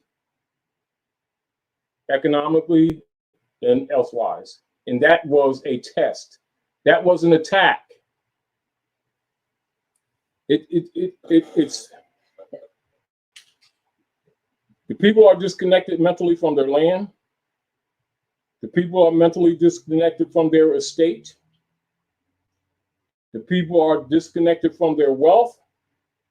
And the people are disconnected from their commerce and trade. And they think it belongs to the hybrid alien European who's faking as American, and we haven't challenged any of it. What I just said to you, and the examination of what I just said to you, and the analysis of what I said to you, that even a child can look at it, if you look at the component parts, tells you what you need to do. Starting with changing your language, changing your thought processes, and doing what Drew Ali did. Claim the reversion of a state in proper person. In law, in propria persona su juris su heritus. In common language, that would be called being yourself. In a rational analysis, approach would be made of the people don't know themselves, so we got to make sure that they know themselves so we can start fixing this thing. The deal of this, the concept that people have due to the education programming is that the education will fix this. The education will not fix this. Knowledge will fix it. Erudition will fix it. So the concept that people have that the hybrid European is American, you got to get that out of your mind and stop practicing that and stop promoting that to your children. Number two, you got to really know what fiat is and know that it's not limited to the licensed private commercial paper that you've been told was a dollar bill, because it's not a dollar bill. It's oxymoron. That means the bill has been leaned against the gold and coins, and that they've been stealing the golden coins and putting in its place private commercial IOU paper notes owned by the Circle Church and the Chancery members, which is the Bar Association of Britain, and operating America, because they're not Americans. Beholden to the Queen of England, the second star, the middle star, and then to the bishoprics and the popes of Rome. That's the operation, and it's called the Spanish Inquisition. Spanish is a cover-up for Moorish, so that you would not recognize that you've been under attack, and they never stopped warring on you. And to cover up the injuries, the obvious injuries that's constant, they keep telling you you're suffering from racism and prejudice, and our people not knowing the real history or the politics or geography or linguistics or jurisprudence, keep thinking they're suffering from a color problem and a complexion problem and racism, which is all a diversion. Remedy and fixing.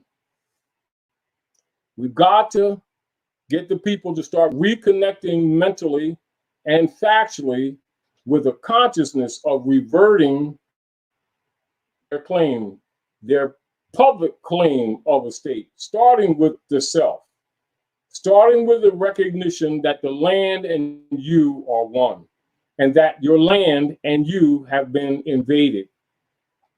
And if you don't look at it for what it actually is, our concepts or our attempts at remedy will always, which they have proven to be, for the most part in the past, flawed, is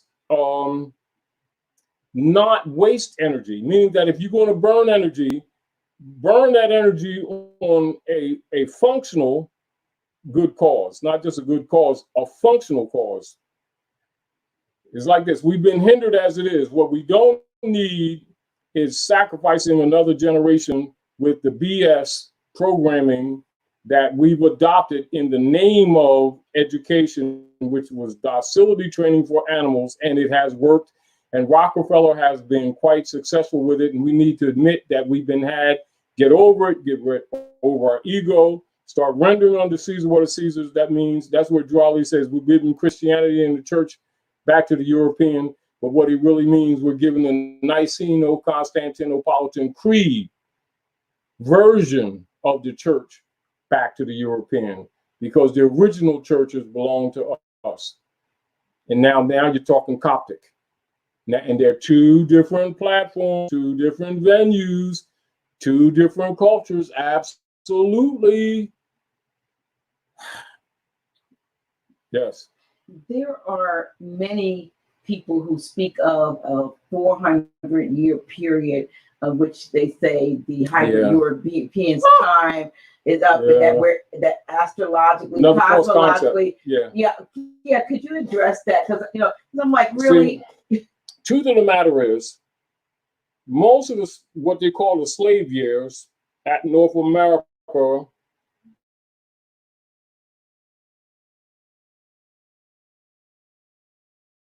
subjugation, and so much as there was an indentured nature of trade, as we've been trading on the waters for for millennia. So we can't even say centuries, just for millennia. And many of the hybrid Europeans came here for work, not for religious freedom, for work. And they would have shipping and trading, and they would work for the cost of them being cared for and brought to America. And someone would have to sponsor them, which not unlike much of what you hear in these days about immigration. And so even the slave period that they talk about at North America is basically flawed, basically really flawed. Because most of the time when they refer to slavery, they won't tell you the truth. They'll show you some pictures of some Asiatics on a farm lined up or picking cotton and stuff like that, when people don't even know that a lot of the pictures, these people own their property. Right. That was their families stuff. would line up, they took a picture of them. Yeah. That was their stuff on their Bonnevilles. Right. Because many of the things, places that you call plantations were Moorish Bonnevilles. That's the truth. They're Bonnevilles. And slave is Slovakian, and it's not an ancient word. It is a modern term, and it's actually a name, and it's dealing with Slovakian nations, and it refers to the Paleolithic Europeans altogether. It has nothing to do with the Asiatic Africans. Now, connotatively, the word has been used to adopt in a linguistic form or fad form for any persons who have been subdued or subjugated by force, etc., or beyond or outside of their will. And so that's a connotative adoption in modern, absolute modern terms. It does not exist in the ancient world whatsoever. So even that concept of slavery existing in the ancient world as they have been presenting it is totally false. Look at indenturement. So the Middle Passage and everybody coming on sardine ships wasn't true? Unfortunately, it's a fraud. What you're dealing with is just simply world trade, constant world trade. And that's how most people came around the world. Even walking about, like when you see in the Coptic Bible, etc. When they talk about 40 days in the wilderness and stuff like that, and they're looking at metaphors of metaphysical spirituality. No, that was basically a Berber tradition for health purposes. That when we made trades around the world come from other different lands, that the ship would dock, etc., and they would be automatically quarantined for 40 days until they make sure that everybody was well. Then they unload the ship. That's the truth. That's where that actually comes from. And they made this stuff to a whole bunch of spooky stuff and of the Lord in the sky, in the desert, and I was praying to it. No, it was shipping, trade. All this stuff is about trade.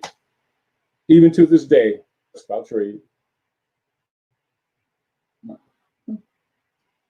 And the deal of this is that they no longer accept the U.S. Treasury bonds, so the trade is stopped. That's why all these stores are closed. Yes, that's the real deal. Just tell the truth. What do you think of the mayor of Chicago's recent statement about accepting, so to speak, this new world order, making allegiance rather to the new world order of governance? Part of the program that was already in place. We've been telling people for I don't know how many years now, since the late part of the 80s, when we got the top secret documents with limited, but we got enough that you can read between the lines. Executive Order 11490, which is this. This is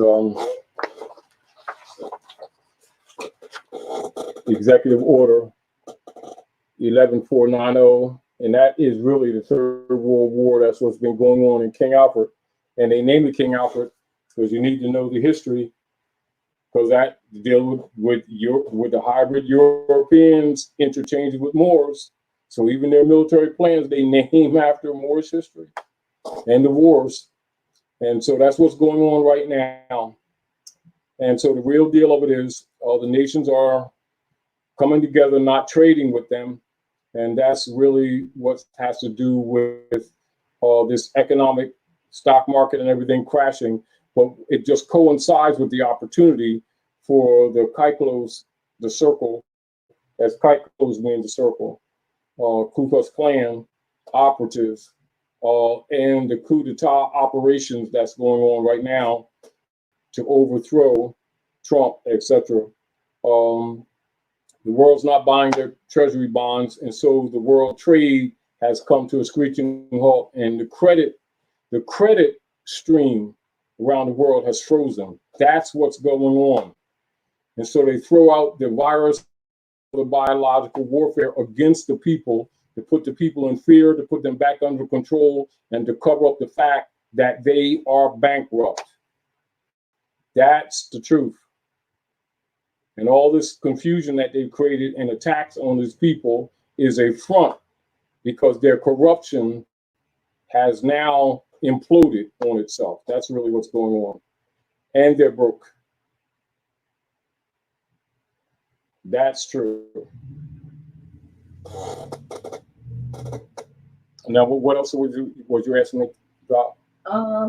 No, I basically, when I was asking you before, was about the fact that many people thinking that it's like it's just magically going to come to an end. It's not. They're going. We have us, and we will fix it. And stop looking for sacrificial lambs, because this is not the time, and it's not going to happen. We must come together as a body politic. In reality, put our BS belief systems aside, because they were mostly given to us to keep us divided against each other. And the reason why we tell you the original culture is so that you can know that we're one people. And that appeal is not made on, say, a selfish agenda or opinion. That's simply the fact. And many of you have been misled when you go into Asiatic history or in African history. And so some of the things that we're talking about is to take you to more of an adept view on your true African history, because unfortunately, even people among the Asiatics here who are scholars know these things, but won't teach these things because it doesn't fit their Black agendas, for which many of them are getting compensated with 501c3 programs from the corporation operatives, etc., and skull and bones. And so they pretend that they don't know these things, and that it's all right to call the hybrid alien European American and give up your sovereignty in doing that, and then to attack your own land as if it's a country doing stuff to you, which makes you incompetent. Oh, this is really disgustingly banal, and the positions that the people hold on the basis of their education system is actually extremely juvenile. And we need to fix this thing. We really do. I just think that this is like becoming, it's going to end up being what we could call the great equalizer. The equalizer will be the pain. Yeah, because it's it's raining on the just as well as the unjust. The sun shines on the good as well as the evil. But the problem is that a lot of people are going to lose their physical lives while this BS is going on. And a lot of people are going to be losing all of what they thought they possessed from a wealth position while this is going on. And a lot of people are going to be out of their houses on the curb while this is going on. And a lot of people are going to be artificially and unjustly imprisoned and then poisoned while they're in prison, while people who know this information have sat on their keisters and pretended that people like Taji Guy is lying, or that Taji Guy is making this stuff up, or Taji Guy ain't really teaching more science. And so like, this is the real culture. This is the real history. This is adept. And you need to know it. And many people who should have been telling you these things decades ago have actually betrayed you. And you really need to know you've been betrayed. And I don't preoccupy my time knocking these people, because they do what their mother sent them to do. I'm not arguing with them. I'm doing what my mother sent me to do. However, we try to give you reference points so that you can find out for yourselves that you've been played. Because until you start taking responsibility for your own life, understand that men with less than honorable intentions will take control of your life and will sacrifice you in the process. And that's not an opinion, that's a fact. Knowledge is power. Keep that in mind. And we're trying to share knowledge to get our people out of the state of mind that makes them malleable for opportunists. This is people, I think in many ways, people don't recognize that ignorance is dangerous. I think they look at it as optional opinions, options of opinion.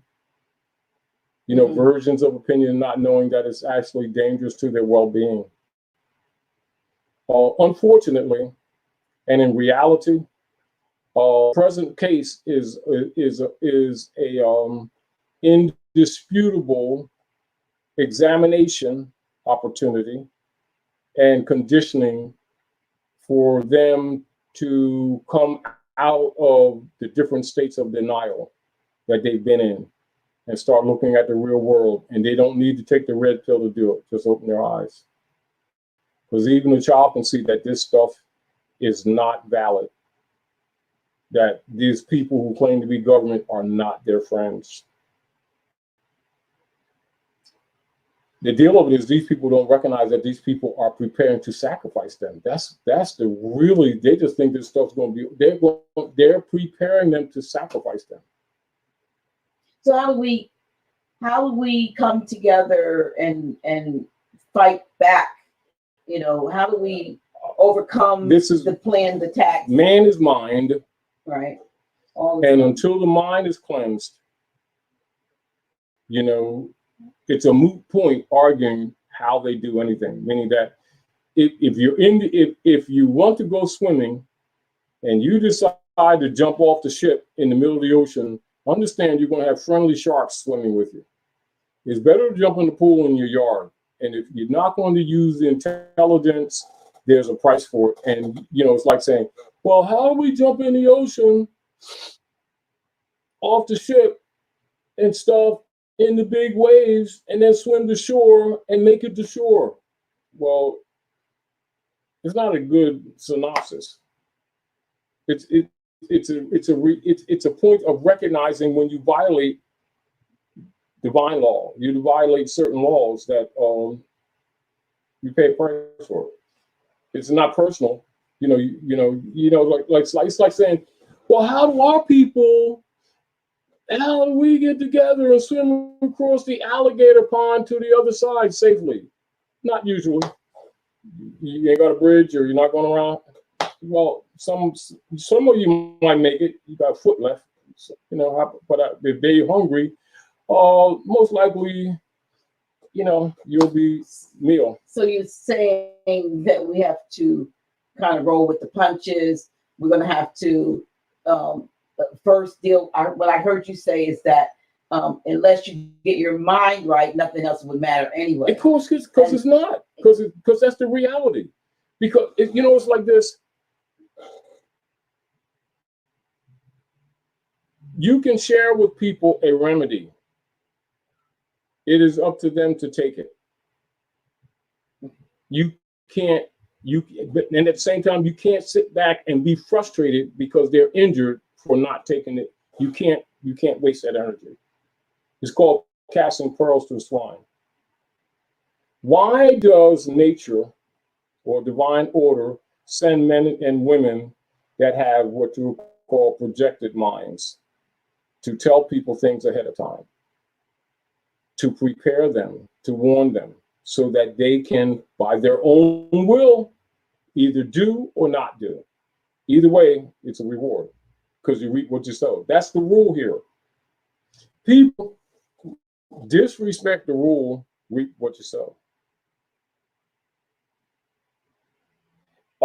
If, as an example, we're on a desert, right? We got 2 bottles of water, right? And we've got to go about 30, 40 miles through the desert walking, right? And we're going to have to rest it over the night because, you're going to get dehydrated in the sun and stuff. And you're sipping your water a little at a time so you can go. And I said, I'm saving mine till we get out of this desert. More than likely, you'll make it. Why? Because by the time we get out that desert, I'll be dehydrated and drop. Meaning that knowledge is the same way. A man who possesses knowledge and don't use it is as void of it as an ignorant man that doesn't have it at all. A man who has a penny and spends it wisely to benefit is wiser than a man that has 100 pennies and don't spend it and starves, or doesn't use it wisely, or buries it to save it when it's made for velocity. Well, I for one think that many people are waking up to at least the deception that they've been under with this current pandemic. You know, a lot of people, you know, religious folk and so forth are waking up to the point that at least now they are willing to listen with, you know, intently now and receive, not in one ear out the other, not just bounce off, but they're like, you know what?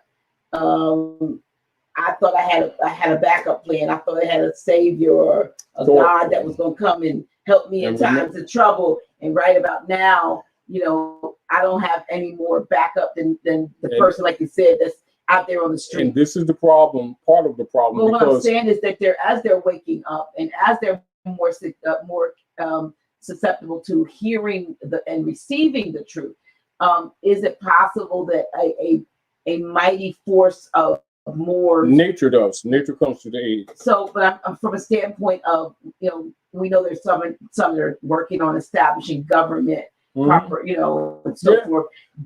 It's necessary, right? So, who do we go to once we've gotten go to self? We're to or we are body politic. Basically, it's not who you go to. It has more to do with how you start communicating with the rest of the world. As it is, we don't communicate with the rest of the world, do we? No, we don't. No. As it is, now this is a fact. Let's look at this as a fact. Most Africans speak minimally 7 languages to 50 as a common part of the culture. In most parts of the world in present, even people that have a limited schooling speak 3 or 4 languages. Here in North America, most of the people speak no more than 2. And then most of them that speak the one language, English, which is really derivative Sanskrit, which is still our languages, etc. Most of them don't even know the rules of that language. That has to be because we've been under attack, not because our people are incapable. And so they're not aware that that is a limiter. This is one of the reasons why over the years we've been promoting etymology, which is the discipline by which you can know language, meaning that it is a tool to learn how to know. You know how you say, I know this or I don't know that? It is a tool to know, if you get the point. Now, the point that I'm making to you is when the people accept the reality of looking at our condition for what it is and start taking responsibility and stop putting their energy in organizations and in platforms and things that are of no worth, that have been pacifying them as opposed to really teaching them. One of the things they would have found out already is that in general, it's not absolute. In general, the priesthood, particularly in North America, is part of a secret network that keep the people docile knowingly, not unknowingly, knowingly. Then you have a few that go into what we refer to as the ministry honorably intent, with honorable intent, but have limited knowledge. Then you have some that learn, you know, when they start doing studying logically and abandon because they recognize, as a matter of fact, they become ostracized in the platforms that they actually thought were correct. But that's an indication of the persons, or what you call the hierarchy within them platforms, being aware that a person awakening to the truth of the dynamics is dangerous to the mind control systems, which is why they're ostracized. And see, because I think a lot of times people don't examine it, but they get into this paradox of making a distinction between knowledge and beliefs, and recognize that the ignorance is predicated in belief systems, and knowledge systems are actually suppressed.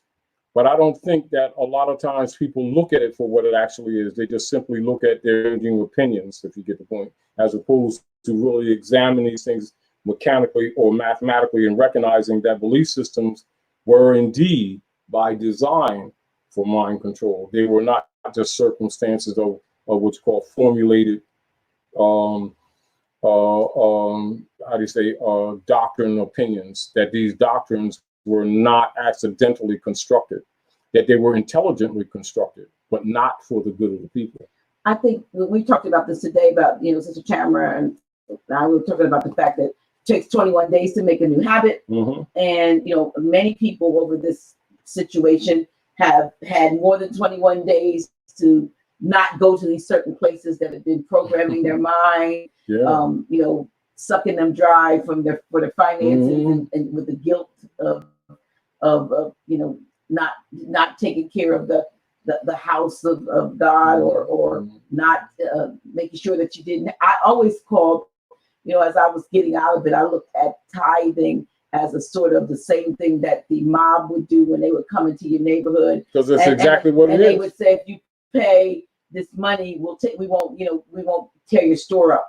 So the same thing, it says, will a man rob God? And then it says you're going to be rebuking a devourer. Somebody's going to come and take your stuff unless you pay 10% of what you, a lot of times now, are already in a deficit. But if you do this, we're not going to mess with you. Make sure every time you get something, we get 10%. And so people have, in this period of the last couple of months, I don't know that they're going to want to go back to shelling out all of this and realizing their minds may have had a different, they've been reprogrammed. They're hearing this stuff. They're seeing all this stuff on social media, the various things they see. They feel the pinch themselves in their own life. What's happening. They don't all the way believe this, and they don't have any help coming the way they thought help would come. Because remember, it's part of training. Right. Now, again, and this is back to really going into the traditions and the culture. Just like if people knew the origin of these religions, that's religions with a plural, from the Coptic origin, which is called Hikuptah origin, right? The ancient Canaanites, Moabites, right? Founders of religion, you see? So now you're dealing with Kupti, Hikuptah, Patah, you see? Now, once you do, you would know, meaning that once you understand the root of something and you get a chance to study it, you recognize the things that are derivative, that they may have been accepted, but that they're incorrect. The derivative can't supersede the mother. Right. And what have they done? They've done exactly that. This is what the problem is. Most people have says it's a version. And not just that, it says translated out, the word out, right, of the original. Right. They're given homage, but then they don't tell you the original, do they? See the point? They say original, but yet in the study, it doesn't say the original. No. It says translated out original. So ask the average person what the original is, and they will not tell you Coptic because they don't know that. And the preacher ain't going to tell them that because he's a Mason or an Eastern Star. And they got oaths of death. Plus, they're living off the poor. They're stealing the widow's pennies. And this is back to the wake up, as you're saying, as people starting to wake up. The problem of it is still don't know the original. That's the key. And I think, Dr. J, I think it might be a good time for you to take one of the older Bibles and read, because when I was like 13, 14 in my library, I had about 14, 15 different Bible studies to collect them. And also had a few when King James was Prince. And the introductory page should be read by most people, because the real deal, the homage that they give in the name of Jesus today was actually given to Prince James. Not King James, Prince James. You know, but and you'll see in your more modern versions that page is removed, and so people, except for scholars, didn't even know that don't know that was in the book, and they think they have a complete book. And so it doesn't take. The point that I'm making is that once people actually start dealing with sincere scholarship and research, and if the ministers, preachers, imams, sheiks, etc., would tell the people the truth about their books, etc., it's not to dismiss the books, it's to put them into true context, you know. But then, of course, if they told the truth that this was all Coptic, right, and that Islam is a sect of Coptic, it's a Christian sect, but it's not the Constantinian Christian sect. See, just even that's subtle. So as soon as you just say Christian, most people keep thinking the hybrid European. They're not thinking Africa. You see what I'm saying? They're not thinking Hindustan. But it is. You see the point? And people largely will run around with their piece of the puzzle or their cloth, so to speak, and say, look, this is my exclusive religion and we had it first. And I've used this as an example. I would say, okay, you take your Christian cloth and you take your Islamic cloth and you take your Judah, you know, whatever you want to call it, Jewish cloth. Mm-hmm. And I want you to start here at this is your start line. I want to shoot a gun, and I want you to go off, and I want you to find the place where that piece of cloth of your religious belief fits. Yeah. And then come back with the original if you can. At least take a picture. They would all end up on the same piece of cloth. That's the whole point. But this is the simple equation and conclusion is that it all leads back to Coptic, which means Copti, Egyptian, Christian, Kush, and it read not so much with a C as it is with the K. Yeah. You know, and so even when you're dealing with the Naga, among the Dravidians in ancient, you might call it ancient because they're there for years. What is falsely called in modern day India, which is not India, which is Hindustan, which is Peru. All right, so you got Naga and Dravidians, right? Mm-hmm. And so what the versions of Judaism that they use today is derivative from that, which is derivatives from Coptic. This is why, like, for instance, like you'll see that the preachers will never explain to the people the distinction of the cross with the circle around it. And many of them don't use it today because that's ours, that's Coptic. The one with the circle. Right. Right. And so if you look at the older churches, you'll see that because they belong to us. And you see the ones without the circle, now that's Niceno.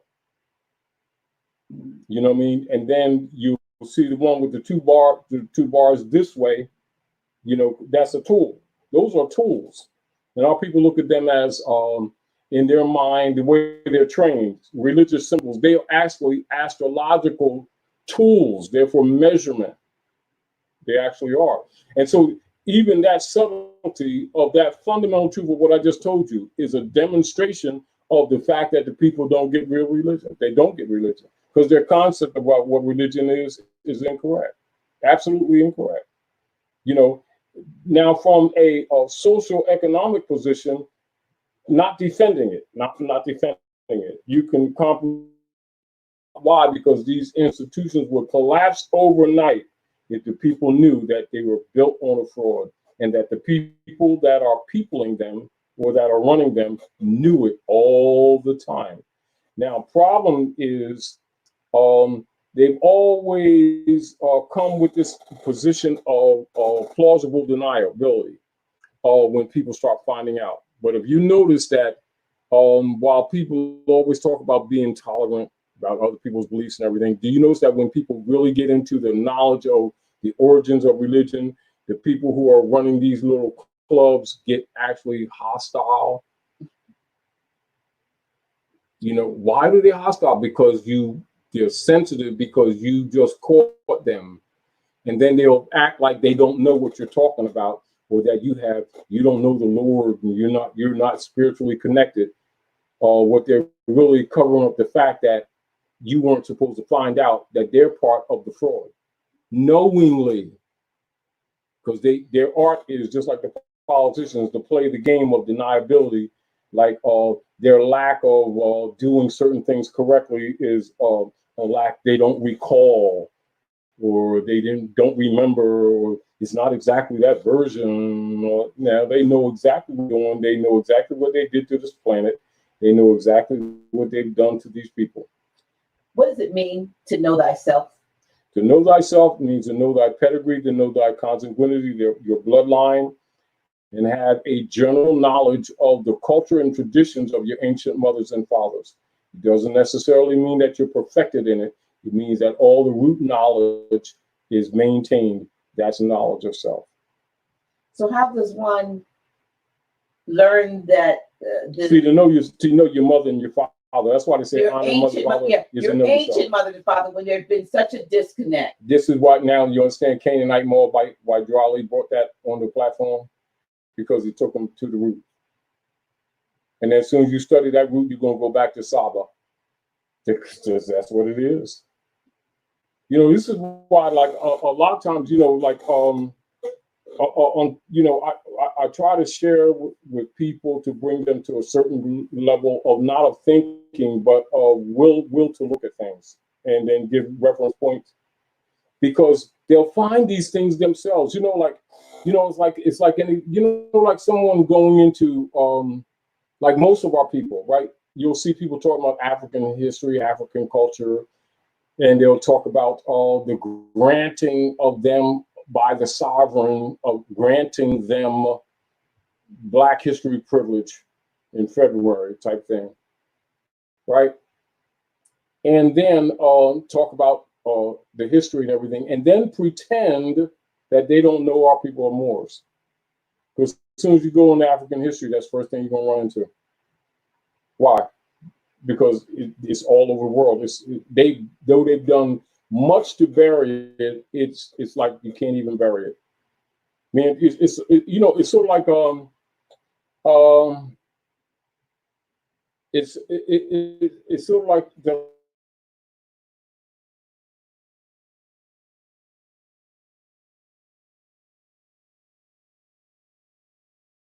don't tell me you don't understand studs 16 inches on center, and that you don't understand basic electricity, and that you don't know what sheetrock is.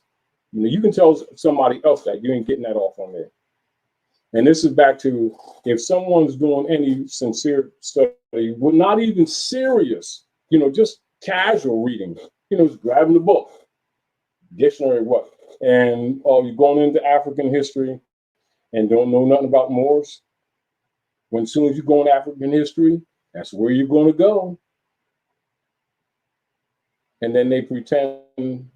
This is why, like for instance, when scholars play this black game, you already know they're a fraud. But the people who don't study are subject to them because they don't study. Do you get the point? Mm-hmm. And they're usually trained to follow. They're believers. They don't know, they believe. They don't study, they follow. You know, so that's a different category. They may be sincere, but they're like little children, you know.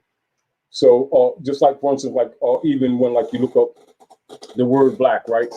So black is Middle English, right? It's 1100 to, you know, to 1150 to 15 in that area. So that's Middle English, coming from Old High German, and it essentially means pale colors and light spot. It doesn't mean it has nothing to do with anything dark whatsoever. You know, and that's a fact, right? So as soon as you go into history and they start talking about the ancient Black Egyptians when it's not even in the language, and that word never meant that. And it didn't start meaning that to contemporary connotative presentment. You know, it's sort of like arguing whether or not George Washington and Lafayette had iPhones or Samsungs. And people are debating it. Do you understand what's... Mm-hmm. You know, when the premise of the argument is a fraud. You get the point? I sure do. And then as soon as you go into, even when you go into European history, what are you going to run into? Moorish history. You see the point?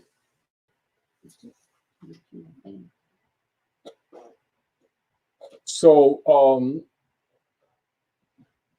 we want to make it clear that you're home, you're on your land, you're on Northwest Africa, ancient Amexem, etc. Northwest Africa, from Central America up, simply referred to as the Maghreb, Morocco, the most extreme west, and also referred to as Egypt of the West, because it is Hikuptah of the West. And you're at Hikuptah. So you don't need to go to Hikuptah. You be. You know, it's coming to the realization that you don't get caught up in I'm going to be, or I'm going to do, or I'm going to go. You get caught up in recognizing what I am actually means on multiple levels. And it is being at present of self, the present with self, you know, and present with your land. And also speaking up whenever there's a contradiction or a claim, and I think because our people don't know that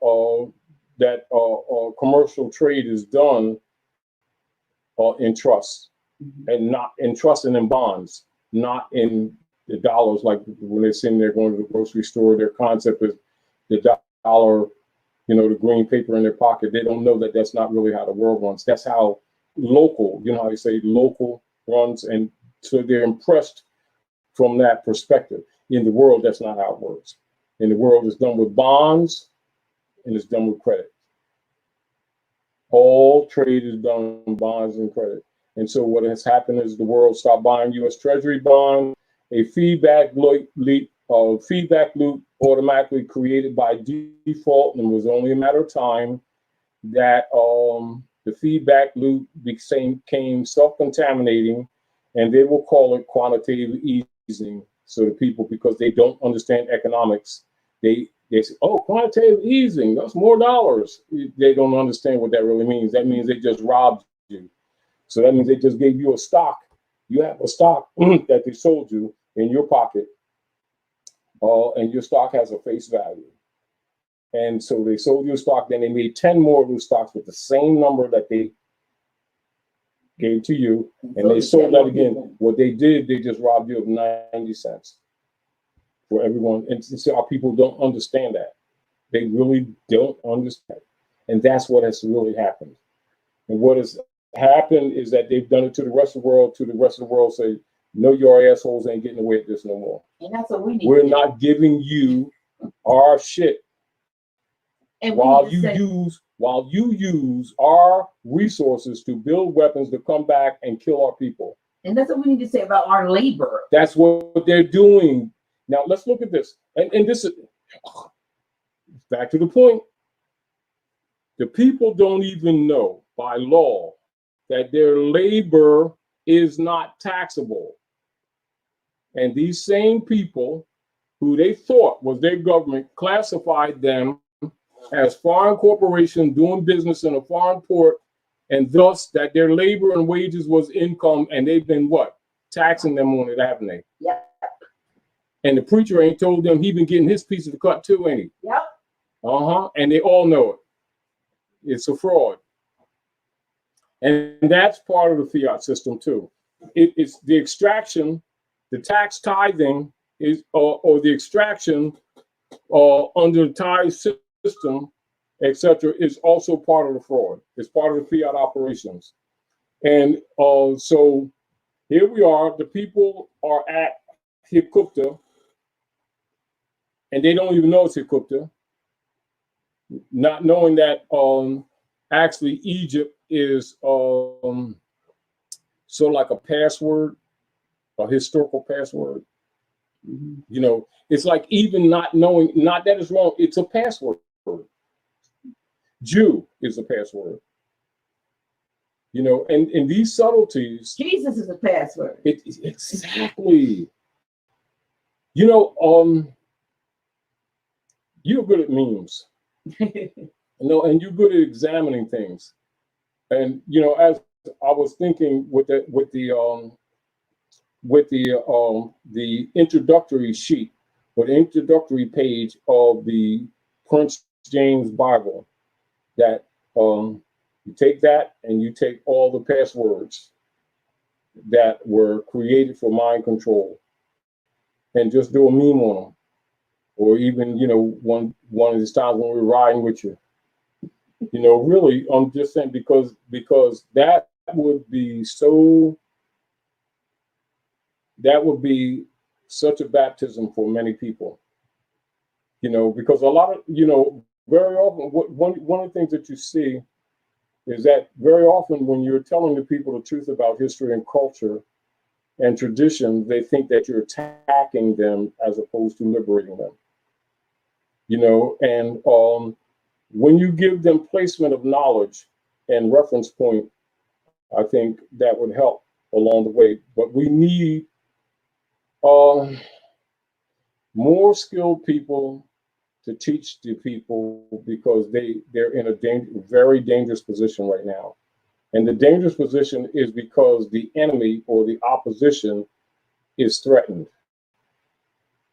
And so they're being more open, not that they weren't warned, meaning that they're not, they're spending, let's say, not spending the time to program and to hide necessarily what they're doing. Although they're still lying and deceiving, they're being more open and they're going to get more hostile. And by our people not understanding it, they have their guard down.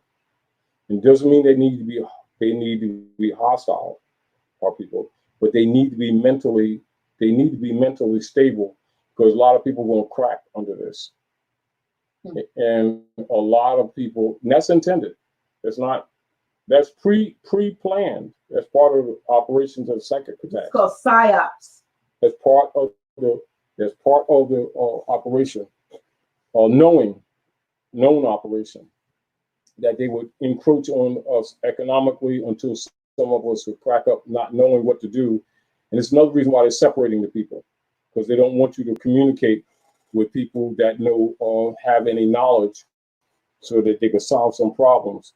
I would like to see if I can find a section in here that makes direct reference to that.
The world is pretty much they've been outed as far as them, you know, eating our babies and stuff like that. The deal of it is the people don't know that it's been ugly.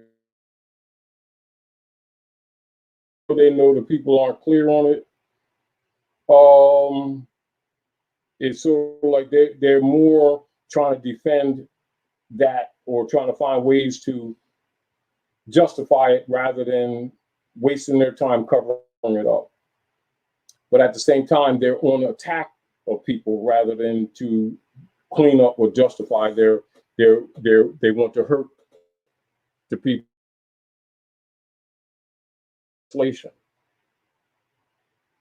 But keep in mind that they're de facto, and the people don't know that they're de facto. Just like the people don't know that fiat's not money, they don't know that these people are de facto, i.e. they're not the government.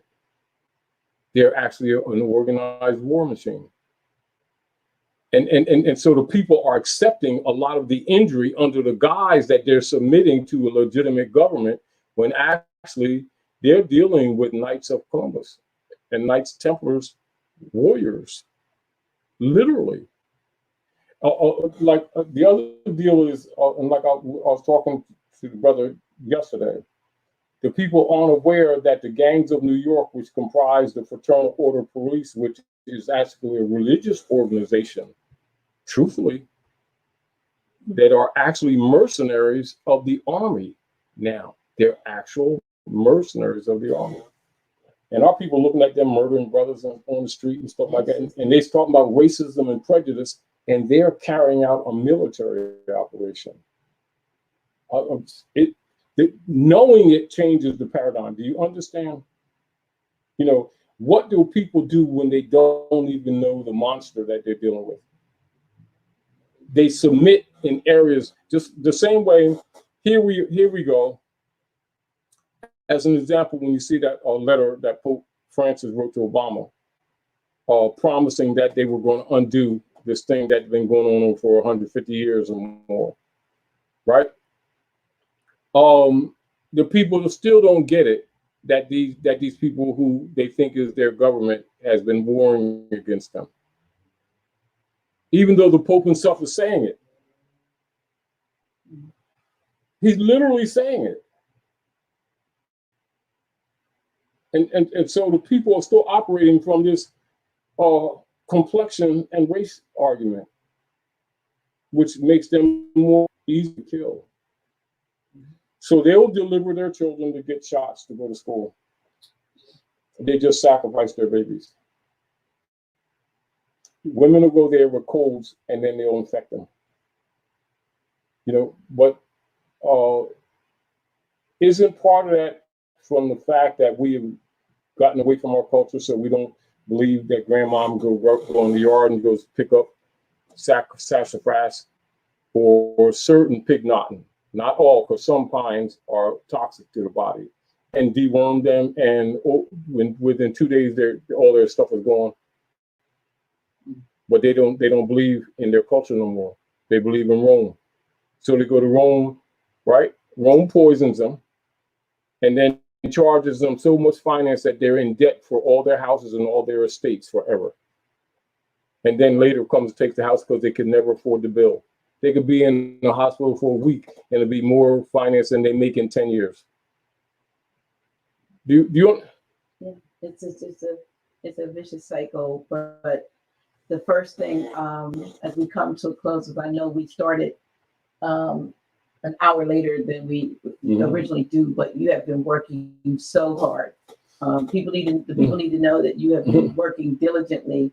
And I know Brother Abdul has been posting. Yeah, I've been up since 5:30. Yeah, you have been working for days, and I don't want to take you past the time, even though we cut the time shorter. I want everyone to just realize that Grand Sheik is doing this class after having been working, doing construction work probably all this week, and will be for probably the next month or so, actually working on the House of Reawakening Minds. And it's a major undertaking that United Rest Republic is helping to make happen. And for those of you who support them in the classes that they do, when you sign up for their classes, you're actually helping to pay for the construction work. And then those of you who support us, we appreciate you. Those who we have it running across the screen now. You see our Cash App and our PayPal if you want to help us, because we still pay other things there. And it's major work that has to be done there. But I appreciate the fact that you, Grand Sheik, that your skill, your you know, some people said, and I wish we could do this, and I wish you could get a bunch of brothers and sisters who wanted to learn construction, because this is knowledge. Your knowledge is so, I mean, you're such a skilled artisan with the work that you do. You know, you need to pass that knowledge on to others, you know, because, you know, you shouldn't have to be doing this all the time, but we are grateful for your gifts and that you give them freely. You know, when I'm saying freely, you pour whatever you can back into what happens here at the House of Reawakening Minds. And so I don't want to keep you on here any longer, because I was wondering how long you could stay, you know, keep your eyes open, because even after this, you're planning to go back and do some more work tonight. So we appreciate each and every one who is on both Facebook and YouTube. We want you to realize that, you know, we are trying to, in the face of this pandemic, to keep, you know, knowledge and information coming. I would, you know, we need to start being honest. In the face of this war attack against us. Okay, this war attack. Open war that used to be covert. It's not really new. They're just being more open. Yes. So we're going to keep trying to bring, we're going to do our best to continue to bring you these presentations. Also, like to remind you all that on Tuesdays now, make sure you tune in to Office Hours with Dr. G, which is my new podcast broadcast. And next week it's going to be an awesome show. I'm not going to give it away, but you need to tune in next Tuesday, 8 p.m. Eastern. It's going to be an awesome presentation, more so than I thought it was going to be originally. And I want to put it out there. If you are into anything, I'm more of a metaphysician, and I am looking for guests to be on the show. And you can reach out to me if you have an interest, or you know of someone who would, you know, maybe in astrology or numerology or metaphysics, or, you know, anything that may be of interest to all of us in general. Please reach out to me, because I am looking for guests and interesting guests to be on the show. We're trying to bring some variety to the people. We appreciate you. Thank you for, I don't know if those of you knew, but instead of playing the song, because I can't find it, that my daughter wrote, I attempted to sing the song at the beginning of this particular presentation, and I hope Maisha doesn't get me, because that was not Maisha, that was me trying to at least give you some musical background so I can find at least her take. But we thank you so much for tuning in, and until next time. Yeah. Have a grand evening. Yes.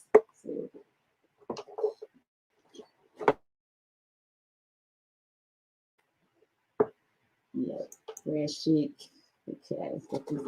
Until next time. Next week, I'm not sure. We will try to see if we can get Brother Abdullah to come on next week, since he wasn't able to come on last week because you guys were working. But thank you so much for tuning in. We love you. And just share this video. Thank you so much. And we love you. Thank you for your support.